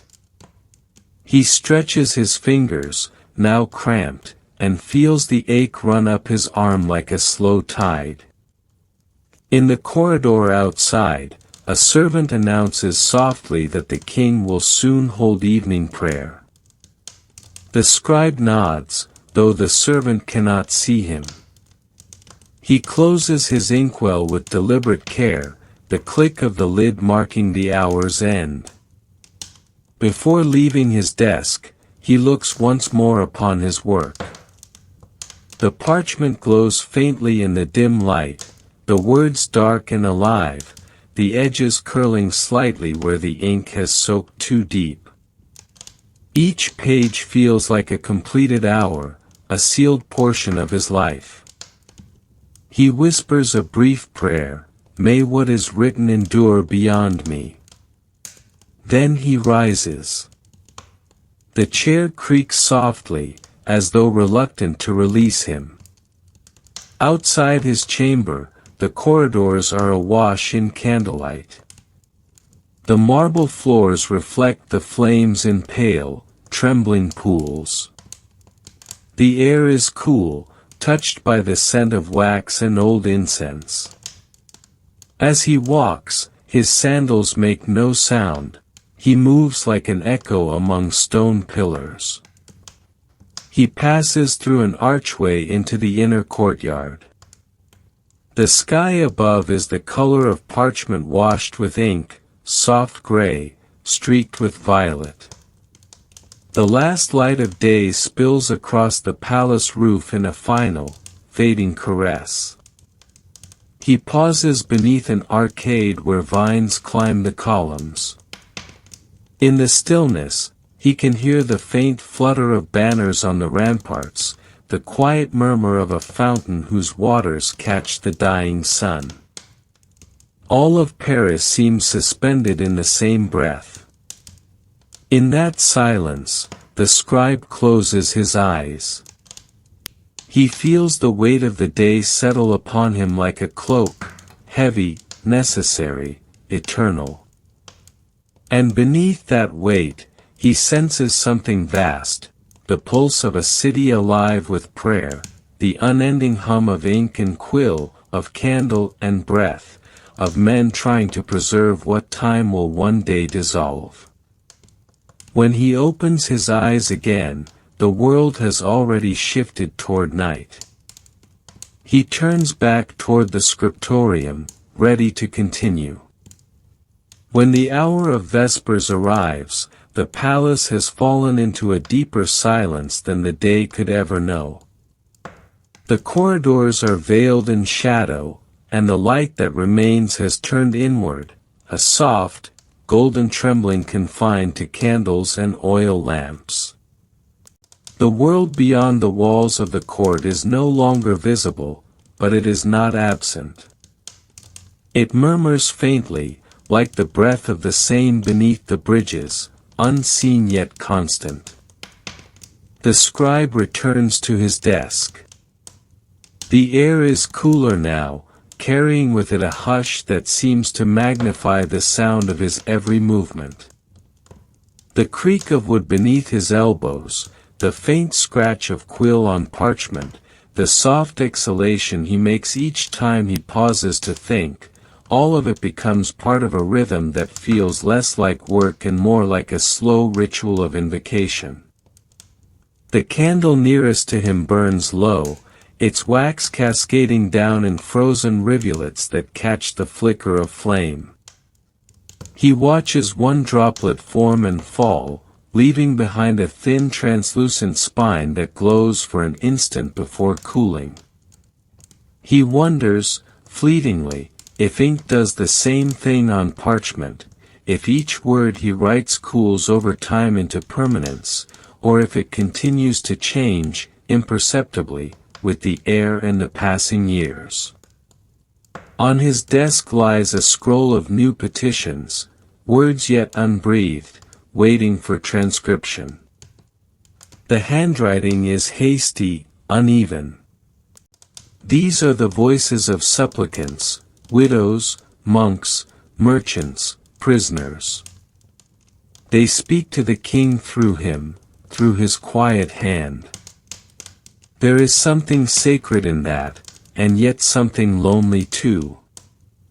For all their cries for mercy, for favor, for justice, none will ever know the one who gave them their shape upon the page.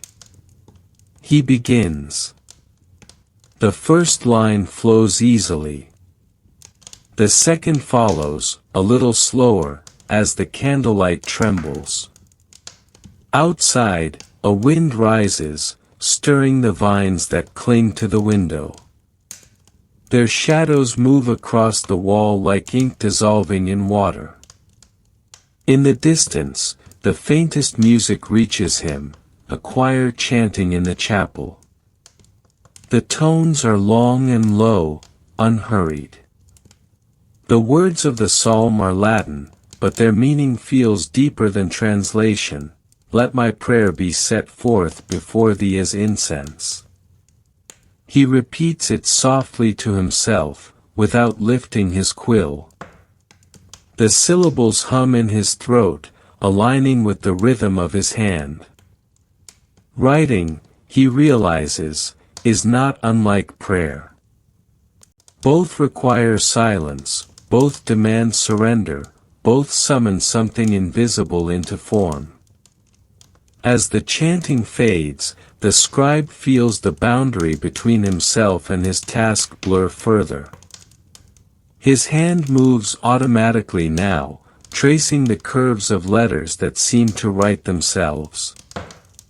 The flickering candlelight makes the ink shimmer, the words glint, then settle into stillness, as though they are breathing.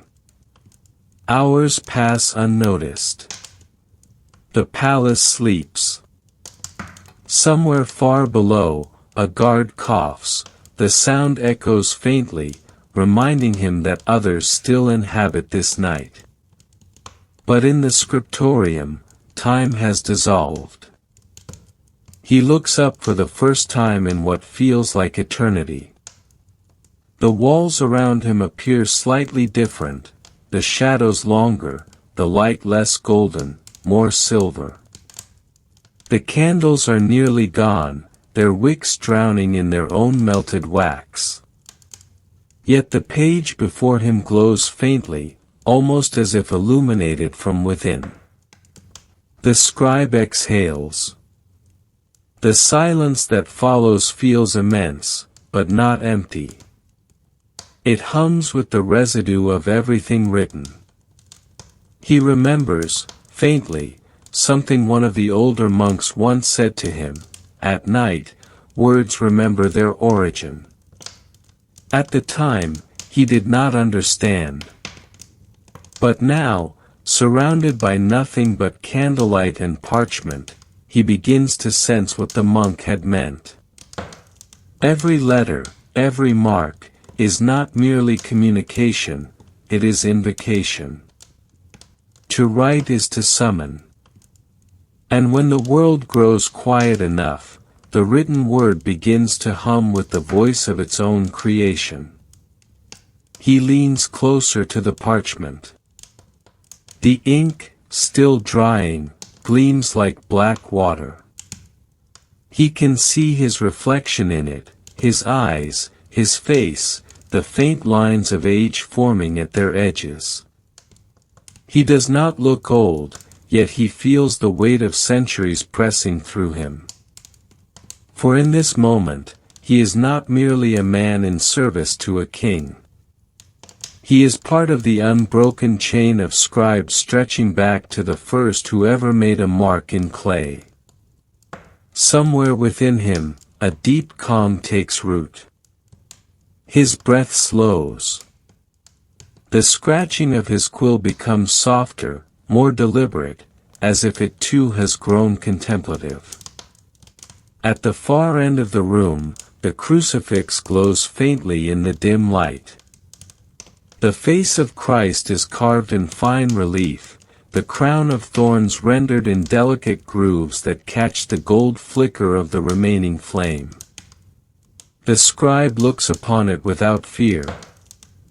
For him, faith has never been an act of belief, but of endurance, the quiet persistence of one who copies the same prayers until they become indistinguishable from heartbeat. The minutes pass. Perhaps an hour. He is unsure. The bells that once marked the hours have ceased. The world feels untethered from its own chronology. Outside the window, a thin veil of mist has begun to form over the gardens. The moon, pale and watchful, hovers above the rooftops. Its light filters through the glass, bathing his workspace in a delicate silver that erases the border between candle and night. In that half-light, the words on the page seem to shift slightly, as if stirred by an invisible wind. He blinks, and they settle again. Fatigue, perhaps, or something gentler. He smiles faintly to himself. He has seen such tricks before.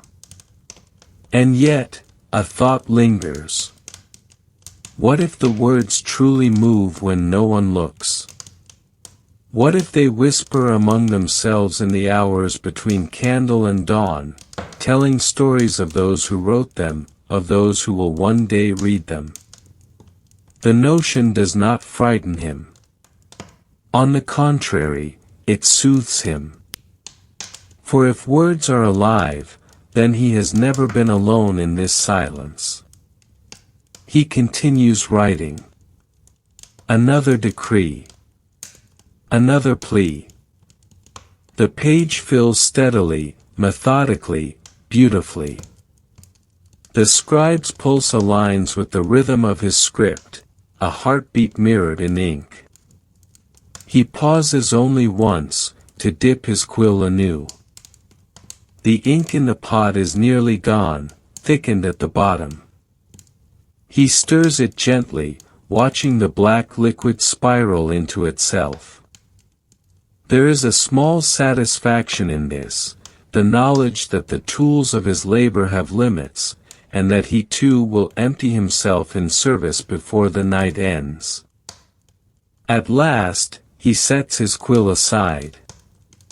The final line gleams in the soft light, so witnessed, under the grace of God, in the reign of our most Christian King Louis, this 9th of May, year of our Lord, 1256. He reads the sentence again, then folds his hands. The quiet around him deepens until even the sound of his breath feels distant. In this stillness, he senses a presence, not divine exactly, but immense. It is the presence of time itself, of the countless words written and forgotten, of every scribe who ever sat in the dim light and offered his life to the page. The candle flickers once more. A thin trail of smoke curls upward, vanishing into the rafters. The scribe closes his eyes. For a moment, he imagines that he can hear the murmuring of the ink, the faint, rhythmic whisper of language dreaming itself awake. He feels neither weary nor triumphant. Only still. Only present. When he opens his eyes again, dawn is near. The faintest blue has crept into the eastern sky, brushing against the edges of the window. The world is preparing to begin again. He smiles, faintly, almost imperceptibly. Another day awaits. Another round of ink, parchment, breath. He rises, blows out the final candle, and in the darkness that follows, the air seems to hum with the invisible residue of all he has written. For a long time, he stands there, listening. The last candle has gone out. Yet the room is not dark. A faint glow seeps through the eastern window, soft as breath, thin as silk. It is not quite morning, not quite night, the hour when time itself seems to forget which direction it moves. In that fragile stillness, the scribe sits at his desk one final time. The inkpot before him is empty. The quill lies dry upon its stand. And yet, his hand rests upon the parchment as though it might still move, as though one more word might still wish to be born. Outside, the city of Paris stirs in whispers. A single wagon creaks along the cobbled street. The faint cry of a gull drifts from the river. The Seine carries the first faint reflections of dawn, rippling like a silver mirror disturbed by invisible hands. The scribe inhales. The air tastes faintly of smoke and wax, of night's last breath. He has been awake so long that wakefulness itself feels dreamlike, detached from the body. His thoughts are no longer linear. They rise and fall like tides, carrying fragments of memory, scraps of sound, faint faces from years past. He thinks of his youth, the monastery courtyard where he first learned the discipline of letters. The cool stone beneath his knees as he practiced alphabets. The warm hand of his master guiding his wrist, let each stroke be a prayer. He remembers the smell of ink then, sharp, metallic, alive, and how he believed, in those days, that every word contained a soul. And perhaps it did. He smiles faintly. Across the long decades of service, he has copied thousands of documents, decrees, testaments, prayers, laws. Together, they form a kind of invisible cathedral, built not of stone but of words. And though he has never seen its spires, he knows it stands somewhere beyond him, luminous and eternal. The faint light through the window grows paler, gentler. Dust in the air catches it, making it visible, as if the air itself were being written upon by light. He watches it, feeling as though he is inside a book that the dawn is turning page by page. A soft sound reaches him, the low murmur of monks from Sainte-Chapelle beginning their first prayer of the day. The chant moves slowly through the air, low and continuous, a sound without beginning or end. It fills the corridors like mist, wrapping around pillars and doors, finding its way even here, to the scriptorium where he sits. He closes his eyes and listens. The voices rise, then fall, like the breathing of a single vast being. He imagines that the city itself is praying, the river, the rooftops, the trees, the sky. All things returning, for a brief instant, to the same still center. When he opens his eyes again, the room seems lighter. The faint silver at the edge of the sky is deepening toward pearl. The ink on his parchments gleams faintly, alive again in the new light. He touches one of the pages, not to correct or inspect it, but simply to feel its texture. The vellum is cool, smooth beneath his fingers. He feels the tiny ridges left by his own pen strokes, the physical proof of thought made tangible. It occurs to him that each mark is both presence and absence. The ink is there because something was taken away, a thin layer of the parchment surface disturbed, altered, darkened. Every word is a wound that became meaning. He finds this comforting. The bells begin to toll for lauds, the first official hour of morning prayer. Their tones spill through the palace in long, slow intervals, bronze waves rolling through corridors and chambers. The sound is deep enough to be felt through the skin. The scribe rises slowly. His joints ache faintly, but the ache feels distant, almost sacred, the residue of long devotion. He crosses the room to the window and places both hands on the cold stone ledge. Paris lies beneath him, washed in a thin blue light. The rooftops glisten with dew. The river, winding through the city like a ribbon of metal, catches the reflection of the sky. It is a sight he has seen countless times and yet never truly seen until now. For the first time, he realizes how vast and quiet the world can be when looked upon without thought. He watches the sun begin its ascent, not yet visible, but implied, a slow brightening of edges, a gentle lifting of shadow. The world seems to inhale. The light expands, golden and patient, filling the spaces between stones, awakening color where there was none. In this expanding light, he feels something release within him. The long years of repetition, of ink and silence, of obedience and order, all dissolve into something weightless. The work has never truly belonged to him, it was always a current he stepped into, a river of meaning that flowed through generations. And now, as he stands here, he feels that current moving through him one final time, cool, endless, benevolent. He whispers a prayer, not of petition or praise, but of gratitude.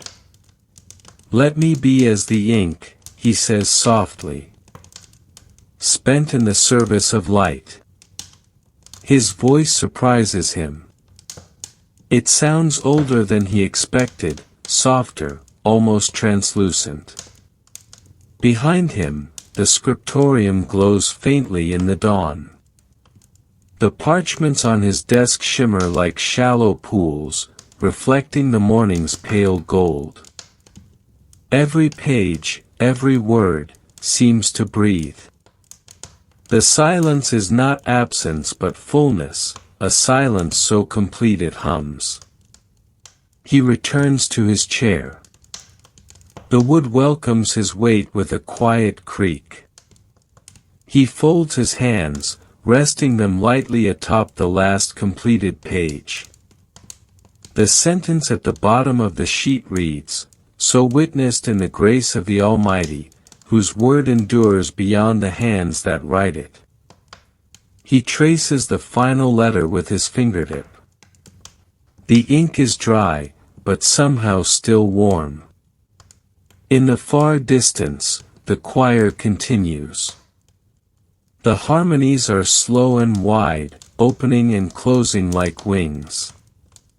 Between each note, there is an interval of stillness so deep that he feels he could fall into it and never reach the bottom. He lets himself drift there, between sound and silence, between breath and stillness. The years begin to blur in his mind, overlapping like layers of vellum. He remembers winters when frost formed delicate veins across the windows, and summers when bees wandered lazily through the open archways.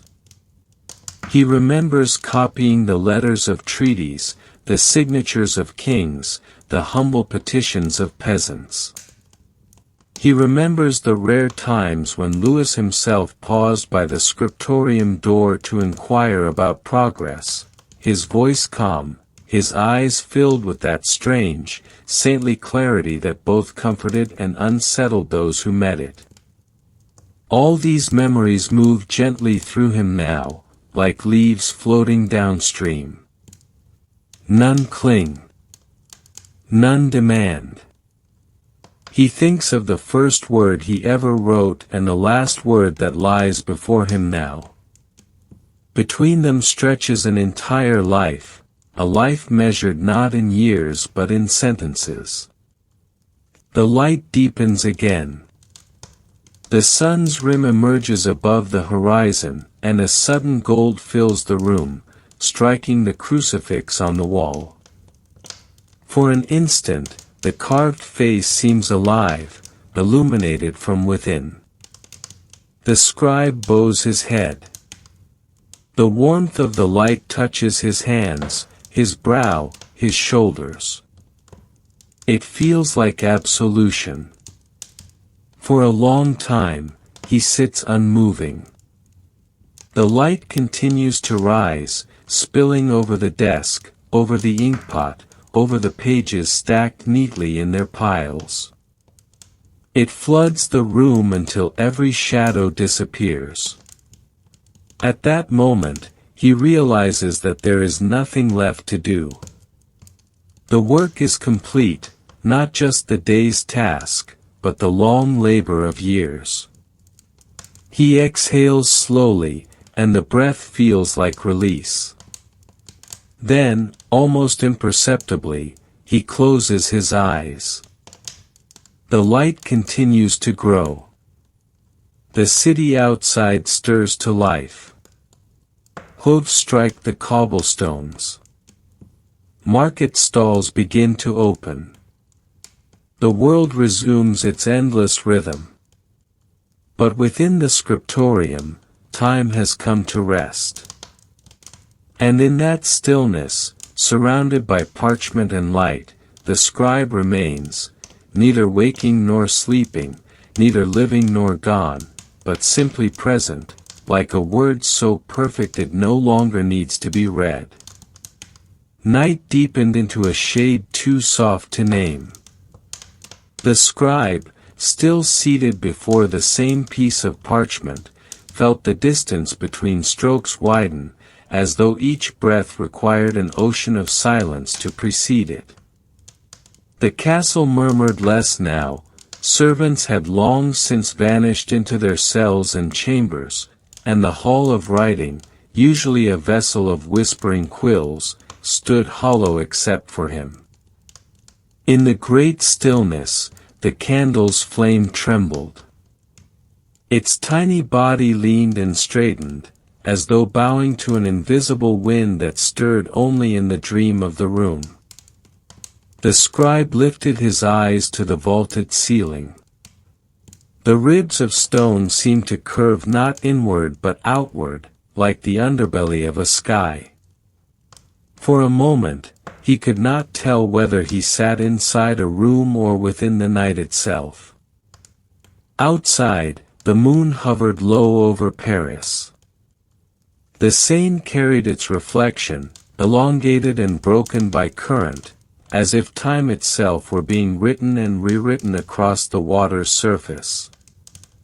Somewhere far away, a bell tolled the hour of matins, the first sound of the coming day, and its vibration seemed to ripple through the scribe's bones. He thought of the king, sleeping perhaps, or perhaps praying in secret. Lewis had always blurred those two acts, sleep and devotion. He had said once that to fall asleep was to fall into God's hand, and to awaken was to feel his pulse. The scribe wondered if his own work, these endless records of treaties, donations, laws, and letters, were perhaps another kind of slumber, a way of tracing the dream of the realm. He dipped his pen again, but no words came. Instead, he watched a single drop of ink fall upon the parchment, spreading into a dark, perfect circle. It looked, for a moment, like the moon reflected in the Seine. Then it absorbed into the fibers, vanishing. He closed his eyes. And in that instant, the weight of years unfolded before him like a scroll, the mornings when frost veiled the window panes, the afternoons when sunlight struck the inkstone and turned it gold, the long evenings of copying decrees while outside the city raged with life. He had recorded so much, yet none of it seemed his own. All his words belonged to others, all his hours to the king, all his breath to the duty that now hovered, barely audible, like the ticking of a clock made of silence. He wondered what it meant to stop. Not to die, for that felt too physical, but simply to rest the hand forever in mid-gesture, as though the final line could remain unfinished and still be whole. Beyond the window, a single star brightened. The scribe imagined that if he were to rise and open the shutters, the night would rush in and erase every sound, every flicker, leaving only the steady rhythm of his heart, aligned perfectly with the unseen rhythm of the world. But he did not move. The candle had burned low, wax pooling like a miniature lake at its base. Its scent, faintly of honey and smoke, mingled with the dust and the cold stone, a perfume of endings. He thought again of time. In the early years, he had measured it by the bells, by the turning of pages, by the changing faces of courtiers and clerks. Later, he had measured it by the thickness of the manuscripts he bound. Now, in this last hour, time seemed to measure him, his stillness, his breath, his surrender. Somewhere, faintly, he heard the rustle of fabric, perhaps the wind moving through the corridors, perhaps something older. It sounded like parchment being turned by invisible hands. The sound deepened into a whisper, so soft it seemed inside him rather than around him. All is written. He exhaled, and the words felt true. All was written, not just by him, but by the quills of countless others before him, by the light and shadow that shaped their days, by the slow, patient hand of existence itself. He imagined the court waking soon, kitchen fires rekindled, guards stamping cold feet, the chapel bells summoning prayer. Yet in this breath before dawn, none of that mattered. The world waited, uninked, untouched, a blank page gleaming just beyond the window. The candle sputtered. Its flame bent sideways, exposing the black thread of its heart. For an instant, the room filled with gold, and then with nothing. Darkness was not absence but completion. The scribe felt it wrap around him gently, the way vellum enfolds a secret within its folds. He was neither asleep nor awake, he was the space between. And in that space, something luminous stirred. It was not light, not sound, but a slow unveiling, like breath returning to a word long forgotten. He felt himself expand, dissolve, become. The castle, the desk, the ink, all turned translucent, the way morning mist reveals what it once concealed. He saw, or dreamed, the script of the world written in rivers and stars. Every droplet of water was a syllable, every leaf, a letter. The laws he had copied were echoes of deeper laws, the movement of wind across grass, the curve of light on glass. For the first time, he understood that his task had never been to create, but to notice. And as he noticed, the world grew brighter. The first gray of dawn bled through the shutters. He opened his eyes, or perhaps they had never been closed, and the faintest line of silver traced the horizon. He smiled, though no one saw. He picked up the quill one last time. Not to write, but to feel its weight, the way one might hold a feather fallen from an unseen bird. He laid it down gently beside the inkwell, parallel to the edge of the parchment, as though aligning it with the earth's own quiet geometry. A single word remained unfinished. It began with L, perhaps lex, law, perhaps lumen, light, perhaps something else entirely. He did not fill it in. The empty space that followed was its true meaning. From the courtyard below came the faint cry of a rooster. The day had begun. He rose slowly, every motion deliberate, as though gravity had become ceremonial. The light through the narrow window grew stronger, brushing the stone walls with hues of pearl and rose. Dust motes drifted like slow snowfall. He walked to the window and opened it. Cold air rushed in, smelling of wet earth and distant bread ovens. The city stretched below, rooftops glistening with dew, chimneys releasing thin spirals of smoke, the cathedral's spire catching the newborn sun. He breathed deeply, and the breath seemed endless. It filled him not with vigor but with peace, a peace that hummed beneath thought. He understood, then, that the schedule he had followed, the bells, the rituals, the minute-by-minute dance, had been a kind of prayer all along. Each repetition, each act of obedience, had carried him not toward exhaustion but toward stillness. To live within such precision was to live within music. He watched the light spread. Every object around him softened, the desk, the ink, the stone, until they appeared made not of matter but of memory. He felt gratitude, though it had no target. Gratitude simply existed, a quiet warmth flowing through the veins of the moment. Somewhere below, footsteps echoed, another scribe beginning his own day, unaware of the presence lingering just above him, at peace. The elder smiled once more. The air shimmered slightly, as if in acknowledgement. He stepped back from the window, not in retreat but in completion. His form seemed to lighten, edges fading like ink in sunlight. For a heartbeat, or something beyond heartbeat, he stood at the threshold of visibility. Then, as dawn entered the chamber fully, he was gone. Only the parchment remained, the unfinished word gleaming faintly in the morning light.